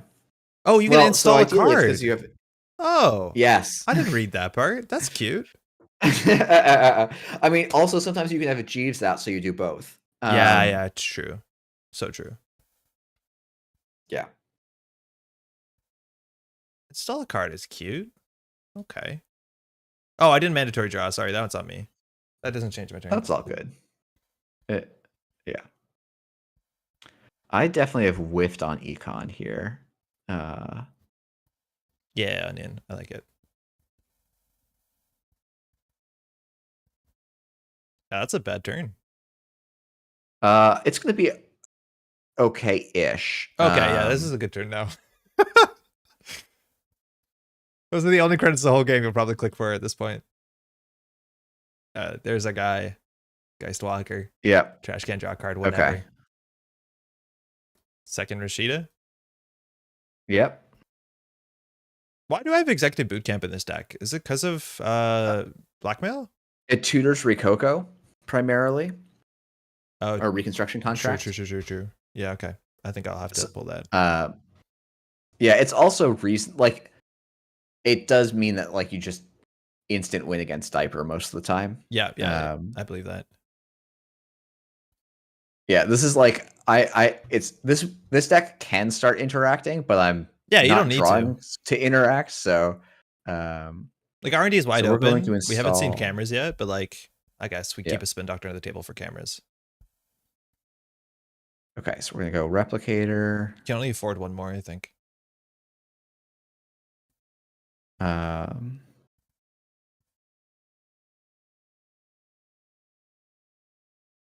Incidental diaper tech is so nice, yeah. Oh, this is a bit weird. Hey, slow down, buddy. What is this? This is not allowed. What do you mean? What is this? Come on. Oh, only 6? Okay. Only 6. Only 6. So I only have 6 credits and 6 more cards here. At an instant speed whenever you want. Yeah. Okay. Now I'll hit start turn. Cool. Beth, we're playing clicks. Shaper. Yeah. Okay. Good to know. Let's see. I'm surprised my list doesn't have Biotic in it. Unless I'm wrong. I had Biotic in it for a long time. It maybe should be back in it. It has one. It has one. Okay. Yeah, because it usually has one so that you can Jeeves Biotic score a thing. Efficiency committee. Yeah. But yeah. That's really the only purpose for it. Like to report YsengrinSC for cheating. This can't be legal, surely. Jane said it's funny because I'm doing really poorly here, I think, in all honesty. Like only finding one tech trader is rough. Yep, I still know what the top card of R&D is. Thank you, Janet. Yo, why don't you click Spy Camera to look at 6, and then you can get your tech traders?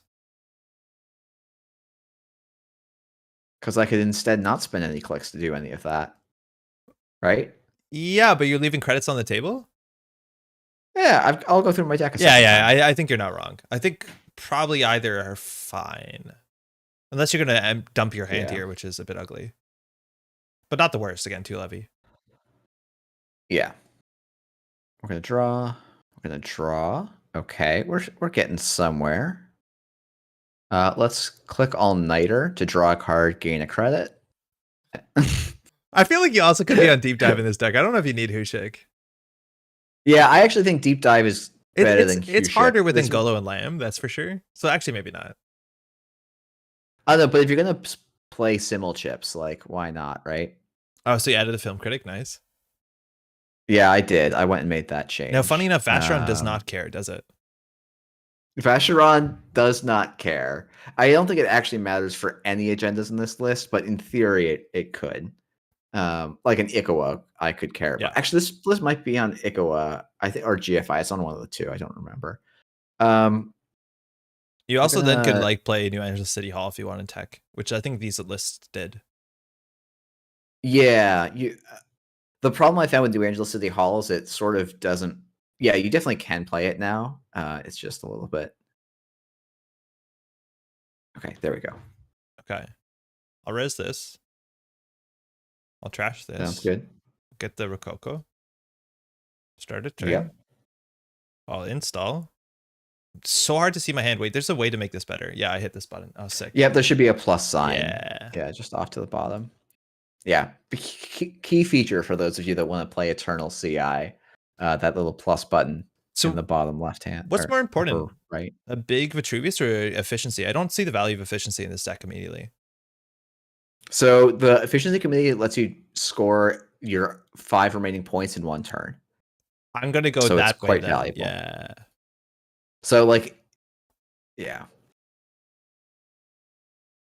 Then I'll do yeah, this. as long as you have the recursion tools, yeah. Okay. Yeah. Oh, I just gave myself bad publicity. I hit the first plus sign I could see. So you don't have Clot on me, do you? I don't think so. I do have Cloth right here. How? Yep. Oh, it's in the bin. I've got a single chip on the board and Clot in the bin. Okay. So I'll do... If that changes what you want to do, that's fine. No, that's fine. I'll pull the Clot out. So okay, order lull. I'll res this. Yeah. I will dedicate it.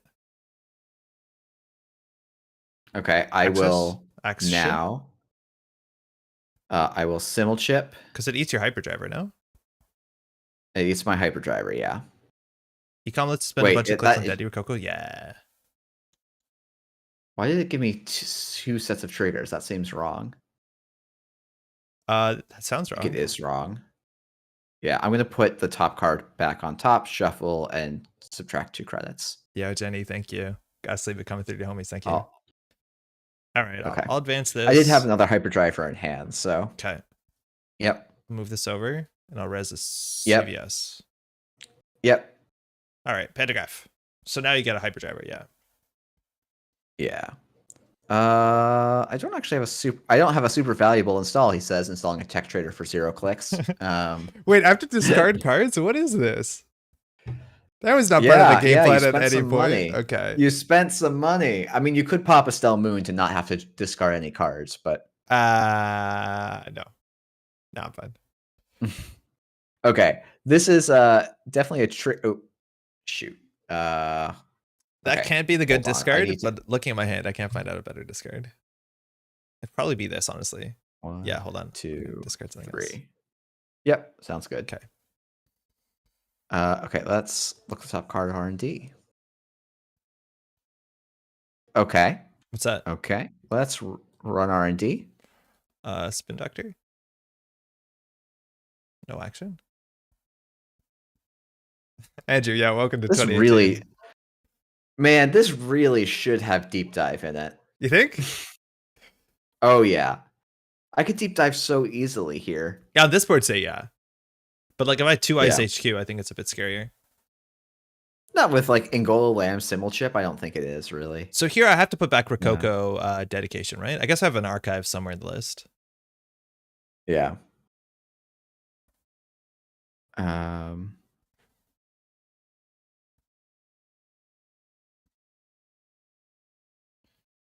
Okay. I cannot advance cards for the remainder of this turn. Okay. Still have 5 clicks? What the heck is this? Well, I did pop a hyperdriver. Yeah, that's true. But like I feel like I should just go hit the no for the action button and get a sandwich, you know? Yeah, yeah. Any actions? Nah, you good. Okay. Where'd you get? Oh,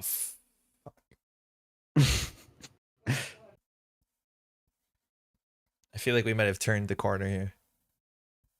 Okay, simul chip. That's scary. I think I also need the CVS back at some point. Okay, so now we're going to. I didn't trash any programs this turn, which is annoying. Wait, you still have I'm gonna 3 do clicks? this. Yeah. Oh my god. What did you? How many clicks did you expect Oh me to no, I have? thought you were done by now. Make it stop. No, no. This is Shaper. We don't ever stop playing the game. I'm going to just do all-nighter for 0 clicks. Whenever, man, if this is first time a turn, this deck becomes reasonable, I think. If any of these whenevers became first time. Yeah. No, this deck is just full of completely broken cards. I'm gonna then play a levy. Mm-hmm. Which on its own is Then like draw 5. Yeah, and then we're gonna pop Sports Hopper. Cool. Now you did remove your clot threat, which is kind of cool. Yeah, that is a very big deal. All right, so okay, all right, let's keep going. And now we made 18 credits and draw 6 more cards. Cool. Um, Remember when they printed that 3/1 tech card that was like when you install a card from your deck, discard a card from hand or whatever that nobody played because obvious reasons. Yeah. They're like, this will solve it. Okay. I do think here. Oh no, maybe not actually. I need to find clot threat again. Do you know what I'm honestly would consider, and it's probably wrong? This deck could probably play Theophilus Bagbiter. I don't feel like most of these cards I don't actually need. I think is the okay the idea. But here. It just wins you the tag. Maybe not. You can put other tag for that tech. I mean. Yeah, there's better tech, I think, for the tag matchups. Yeah. I mean, also, like, the tag matchups are going to have a really hard time because you can instantly... Like, against tag matchups, I don't pop the spy cameras this way, right? Yeah. I just leave spy camera and Sports Hopper up until they're going for lethal, and I can probably... And you can play City Hall if you're on Film Critic. Yeah, this is definitely going to be a bit of a weird... Like, I think this is actually a rough matchup for this if you can't keep a clot threat on the board. And I'm struggling to keep a clot threat on the board. I don't know. My fast event seems so flimsy. It's like 1 biotic and 1 card that you've trashed. Yeah. Actually, I forgot that I trashed the reconstruction contract, so I'm actually totally fine here and panicking over nothing. Okay, I would say I should undo the click here because I forgot. I was like, oh god, I need to find the clot so I don't lose this turn, but I'm not going to lose this turn. No. I mean, I actually can still lose this turn. That's the funny part. I don't see how. How do you lose this turn? There are lots of lines where you can score out this turn, I think. With the thing in the bin? Yes. What? I think. There's no restore. The deck can do a shit ton. Like there's no restore or whatever, right? Like it's hold on, where's my but you Spin Doctor, I think with Spin Doctor, Jeeves, like Biotic and stuff, you have in theory the reach. I need to blow up my hand now. I don't know if I'm gonna figure it out. Yeah, and actually, as I think about it, it's probably not entirely plausible.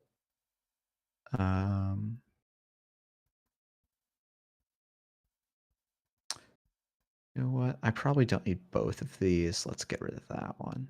Okay. Cool. Yeah, I think you can just start smashing Hushuks and maybe win too. Yeah, that might just be what I'm supposed to be doing here. Just smack Hushuk for 1, 2, 3, 4, 5. If I install Jeeves and res a Jeeves, does it register it's been installed? No. No. Okay. But you'll still have like you don't need like you can the efficiency committee clicks can be used really valuably here. Yeah, right. They can also get clicks with Jeeves. Exactly. Yeah, this seems above my pay grade. I don't know if I'm gonna figure this one out.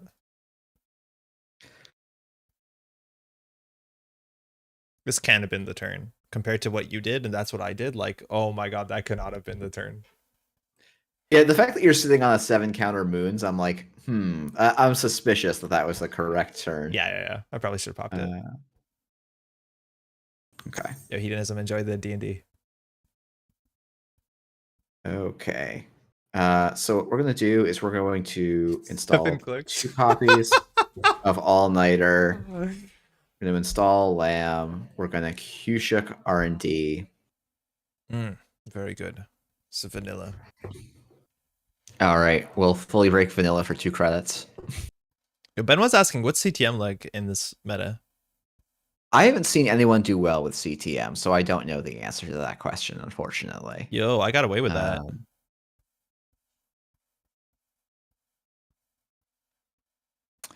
Okay, let's do this.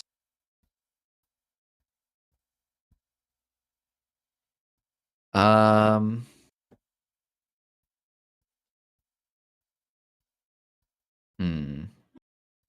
trying to think if I want to levy already, but no, probably not. Probably not. Yeah, Andrew, we tried to do team spell calibration testing deck. It was the first game we played, but it got siphoned a bit hard.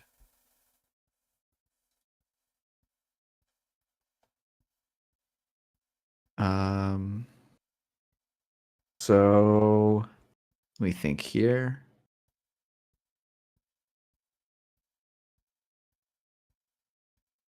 Because I have Ngolo, so I can just it's 7, right? Yeah, it's 7 to break this. Which like money or I can doesn't matter. simul chip my Oh, you have an Ngolo too. Yeah. I see what you mean. Yeah. Yeah. But no, I think I just spend 7 here. And then I'm just gonna like pop a sports hopper to keep the threat alive. Mhm. I would have liked to have saved the sports hopper for after the shuffle, but I have to actually threaten to Oh, steal. hold on. Fuck. Can you redo that? Yeah. Thank you. I messed up. No worries. Thank you. Come on down. Yeah, I probably actually should have all-nighter before that so that I wouldn't even have to do any weird pops. Oh, just get the money? Yeah. Just as like a money and I wanted to get the what's it called back in the deck. Yes, I think that's the right call. Yeah. And the CPS? Oh, what happened? It threw me out of my spin Yeah. Oh no, I think I clicked on it. Oh, weird. No, so I don't know what's happening. It says waiting for runner to resolve. Do you have a trigger here? Oh, I do. Sorry. Oh, it interrupted me. Now you should be all set. Cool. I've never seen that. Weird. Okay. It won't, there's not that many times let me pop. Both oh, there. Never mind. Just lag. just lag. Just lags. It draws you all of the cards in R&D. 19 cards in hand. Okay, you can get your run. Okay. Interesting. Let's do this. Okay, cool. Where can we add deck lists? There was a Google Doc. Yeah, Benoit. Let me post it. Again, watch out because there is a like a points list when it comes to Eternal. So just if you take an old deck, it might not be straight legal. All right, we have a clot. Simulchip clot doesn't do anything. No. Yeah, I think you actually just have the win here. Or I'd be surprised if you didn't have the win here. I would need a clot in hand. A CVS in hand? Yeah, I need a CVS in hand, sorry. That's true. I mean, you can also you can do this over 2 turns where you like set up the Vitruvius and then take your efficiency committee clicks to purge and score in that window after purging. Dude, and then just do it again. I have been off way too much I can chew. Like I'm gonna sit down and watch this VOD like 6 hours from now and be like, well, there's so many lions, but for now, this is gonna be a mess. Yeah. Okay. I mean, you could probably also VLC this turn if you just want to draw your cards.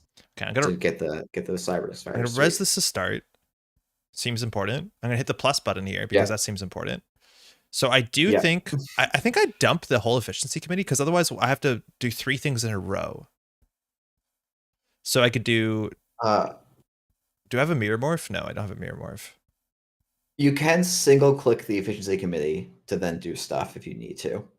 You like, no, but it has to be first 3 clicks. First time you spend 3. Oh, first time you spend 3 clicks, not the first 3 clicks. Okay, yeah. Yep. Yeah, it's not like a mirror morph where you have to line them up as 1, 2, 3. Yeah. It's just any time you spend 3 clicks on the same. The first time, anytime. I do not know if I need to hit this, but I'm going to. Okay. Wait, I still don't have the CVS. What am I doing? I can always purge with this, right? Yeah. Yeah, you can just manually purge. Okay, so we'll do. Oh, new remote. We'll do. New remote. Do I have to install another one clicklessly? I'm pretty sure I had an idea what to do here.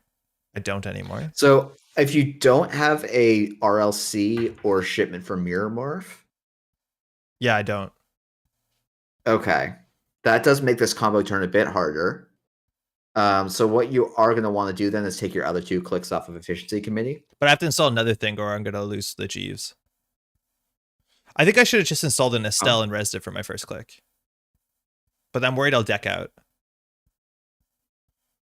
No, I think I do that. I think I do. Okay, yeah, we can undo the turn. That's no problem. Can I do undo? I can't undo 2 clicks, can I?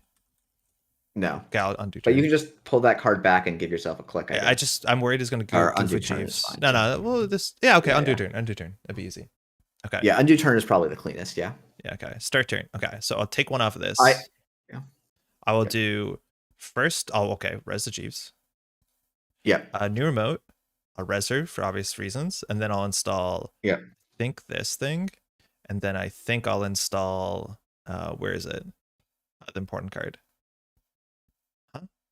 Oh, it's this. Oh, I'm not smart.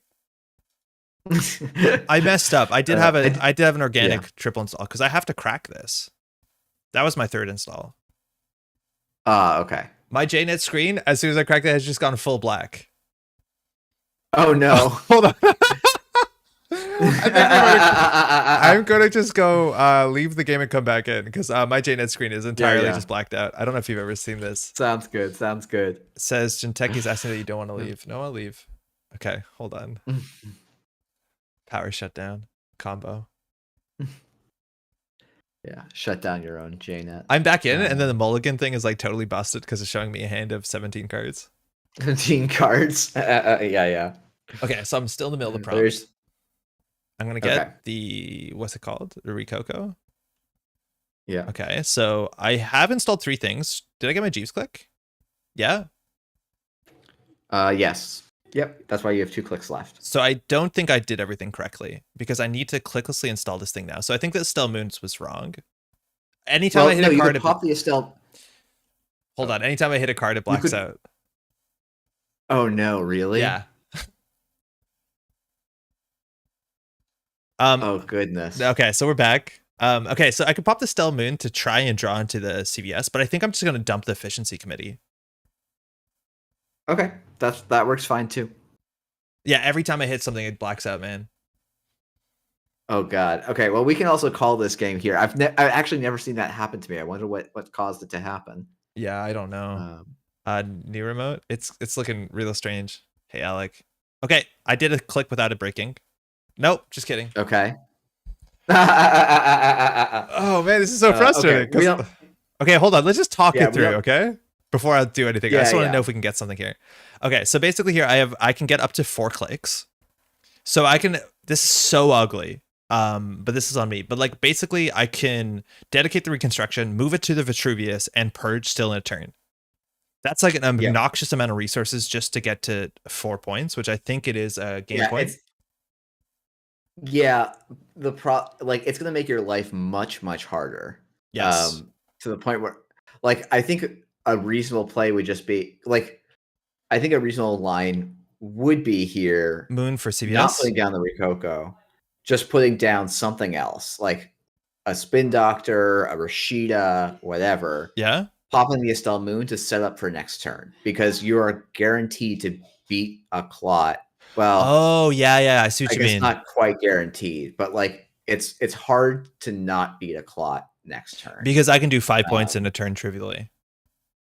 Yeah. Now, like with double simul chip, it does become a little bit tricky because you have to have CVS up twice. No, I just scored them in the same paid-ability window. You can't recur. So the key part of the idea is that you're going to dedication, and then dedication. Actually, I guess you don't need to do that quite the same way. Like you could probably find some way to get 3 advancements. I have 2 dedications, so I can do dedication, and then I would need 2 more advancements. And if I use the efficiency, so you're right, because I have to recur the dedication, I'd have to have 2 CVSs, which is hard. Yeah, so I guess this is actually okay. This deck could probably play you could probably play Restore. I'm surprised it's not. It could play Restore. It's a click for CVS off of Jeeves. It's a click for Estelle. Yeah, like that's good. Yeah, it's definitely a thought. I think I didn't like it in some iteration because I like RLC and Shipment from Miramorph are both like do similar-ish things in different ways. Like Yeah. that was the other thing is like pop the moons and grab like if you had popped moons earlier. Yeah, I had a chance to of try trying and to. find the Cyberdex.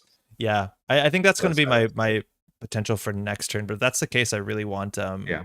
what's it called down, like a spin doctor before I have to pop the moon. Because anytime I do an action, it says cannot advance cards this turn due to efficiency committee. Anyways, I blacked it out, so I don't think we can finish this one. Okay, yeah. But presumably you have another dedication ceremony. Oh no, you don't have another dedication ceremony in hand. I do. Yeah. Okay. No, okay. I do, but I'm at a click, so I have to you can't purge. Get the CVS. Yes. Yeah. So I have to purge Makes here, sense. go to 4 Okay. points, and then figure out how to score out the last 5-3, which is not impossible, but very difficult without the efficiency committee. That's definitely a botched turn. Like I should have set up for next turn. Yeah, it is. That's all good. Yeah. So, all right, and it's a complicated deck as well. Yeah, for sure. I was not ready to walk into that thing because that thing has like combos that you have to see from like a mile away. Yeah. You only gained 59 credits, which is not. I thought it'd be more. Yeah. It was gonna. I am gonna gain. Yeah, I'm gonna levy again next turn and just like completely blitz. Fun enough, I think like your line is just a Hushik for CVSs. Yeah, probably. I think if you trash the CVSs, I have no chance. Yeah, I think it's just try to deck you, like just play the CVSs and go for a decking kind of thing. Wait, hold on. Yeah, Lucas, that's a good point. I might as well just see if this crashes the game. Okay, so I popped my Estelle and I didn't draw the CVS. If I did draw the CVS, I could have RLC'd it there, and then I could actually have gone into the Vitruvius. But unfortunately, the CVS seems to be in the bottom 7. Yeah. No, it's not in archives. It's just I didn't want to take that risk because I needed the CVS for next turn, and I felt like I could get around this, but that's not correct. Yeah, maybe the ultraviolet clearance should be like there's a lot of like probably a second CVS if you expect a lot of Shaper. Yeah. Like part of the reason we're only on 1 is there's not usually a lot of Shaper around. Yeah, Eternal. That's true. This seems like the standout Shaper deck in Eternal. Actually, so the standard one that people are playing, and I'll just leave the game. Yeah, okay, yeah. Before I crash it again, is if you go to the spreadsheet, there's a Laguna Lock Haley. This is the like standard Shaper as far as I know. I think the Panopticon one has higher highs and then hits some other rough matchups potentially. In particular, also scarcity of resources. I think it's just like an auto lose. It's not running any currents. It doesn't have a current it wants to run. No, it has 2 E-Strike, this one. Oh, this one does, I mean. This one does, yeah. This Kickstarter scam, Laguna Lock Haley. Like you can play around with it a bit. Like you could put in other cards that have come out in Parhelion, or sorry, not Parhelion, Midnight Sun potentially. Like maybe you want 1x Endurance in this list. Oh, cool. Yeah, that'd do a lot. You could drop some other stuff, but like there's also not that much ice. So like Laguna Velasco District, like draw 2 cards, and Faust just breaks a lot of stuff, and then you also have Ngolo, Ika, and Inti. So like you're already pretty robust to ice. Yo, I'm totally surprised we didn't see a single employee strike today. And that CI deck, I think with employee strike, obviously, like you have to score on the spot because it has no currents, I don't think. Yeah, it's usually okay to score. Like it can score on the spot. It just it's usually awkward to do it. But like if you have Claude, if you're like E-Strike Shaper with Claude, I don't know what to do. Yeah, then you're in for a really hard time for sure. Yeah. And so like you sometimes will run enforced curfew just to have a 0 cost current to play. That was at Worlds. I think we saw 1 or 2 just in the CI list for that. Yeah. But well, thanks so much for man. Thanks for taking some time to show us internal decks. Again, the deck lists, the feel free to submit into that Google Drive. The list will be down in the YouTube comments if you hit just the see more button underneath YouTube. But this tournament is in 2 weeks on the 19th. So excited to see what that looks like. I don't know if it's going to be streamed. I don't know more about it, but we'll find out soon. I have no doubt. Jep? Yeah, for sure. It's probably on me to plan some of those things, so I'll hopefully get those sorted out in the next week or 2. I've actually already had one person volunteer to do some streaming for the Eternal tournament. Super cool. So maybe I think it might be Simply the Onion that I think volunteered for that. Sick. I need to reach back out to them, and then maybe I will either play or join them as another commentary person, so we can have a nice little crew. Super cool. And on that note, I know you put out a bunch of Eternal content. You have the video going through all the pointed cards. So if you want to know more about Eternal, check that out. There's also some deck lists attached to that video, if I'm not mistaken. So that's even more content. If you want that, again, that's YsengrinSC on YouTube. So check that out. I think that's it. Yeah. Thanks so much I think for that's it. joining me. We got a thing next week and on Sunday too, which is going to be a bit wacky as well, but I'm excited for that as well. But Yeah, I'm looking forward to it. cool. Everyone who's enjoying some Returnal, thanks for dropping by. If you're enjoying the VOD or in chat, enjoy yourself. Have a good rest of the weekend, and we'll be back. I'll be back with a video on Monday, and then we'll be streaming on Thursday. But that's all. Take care, yo. Ciao.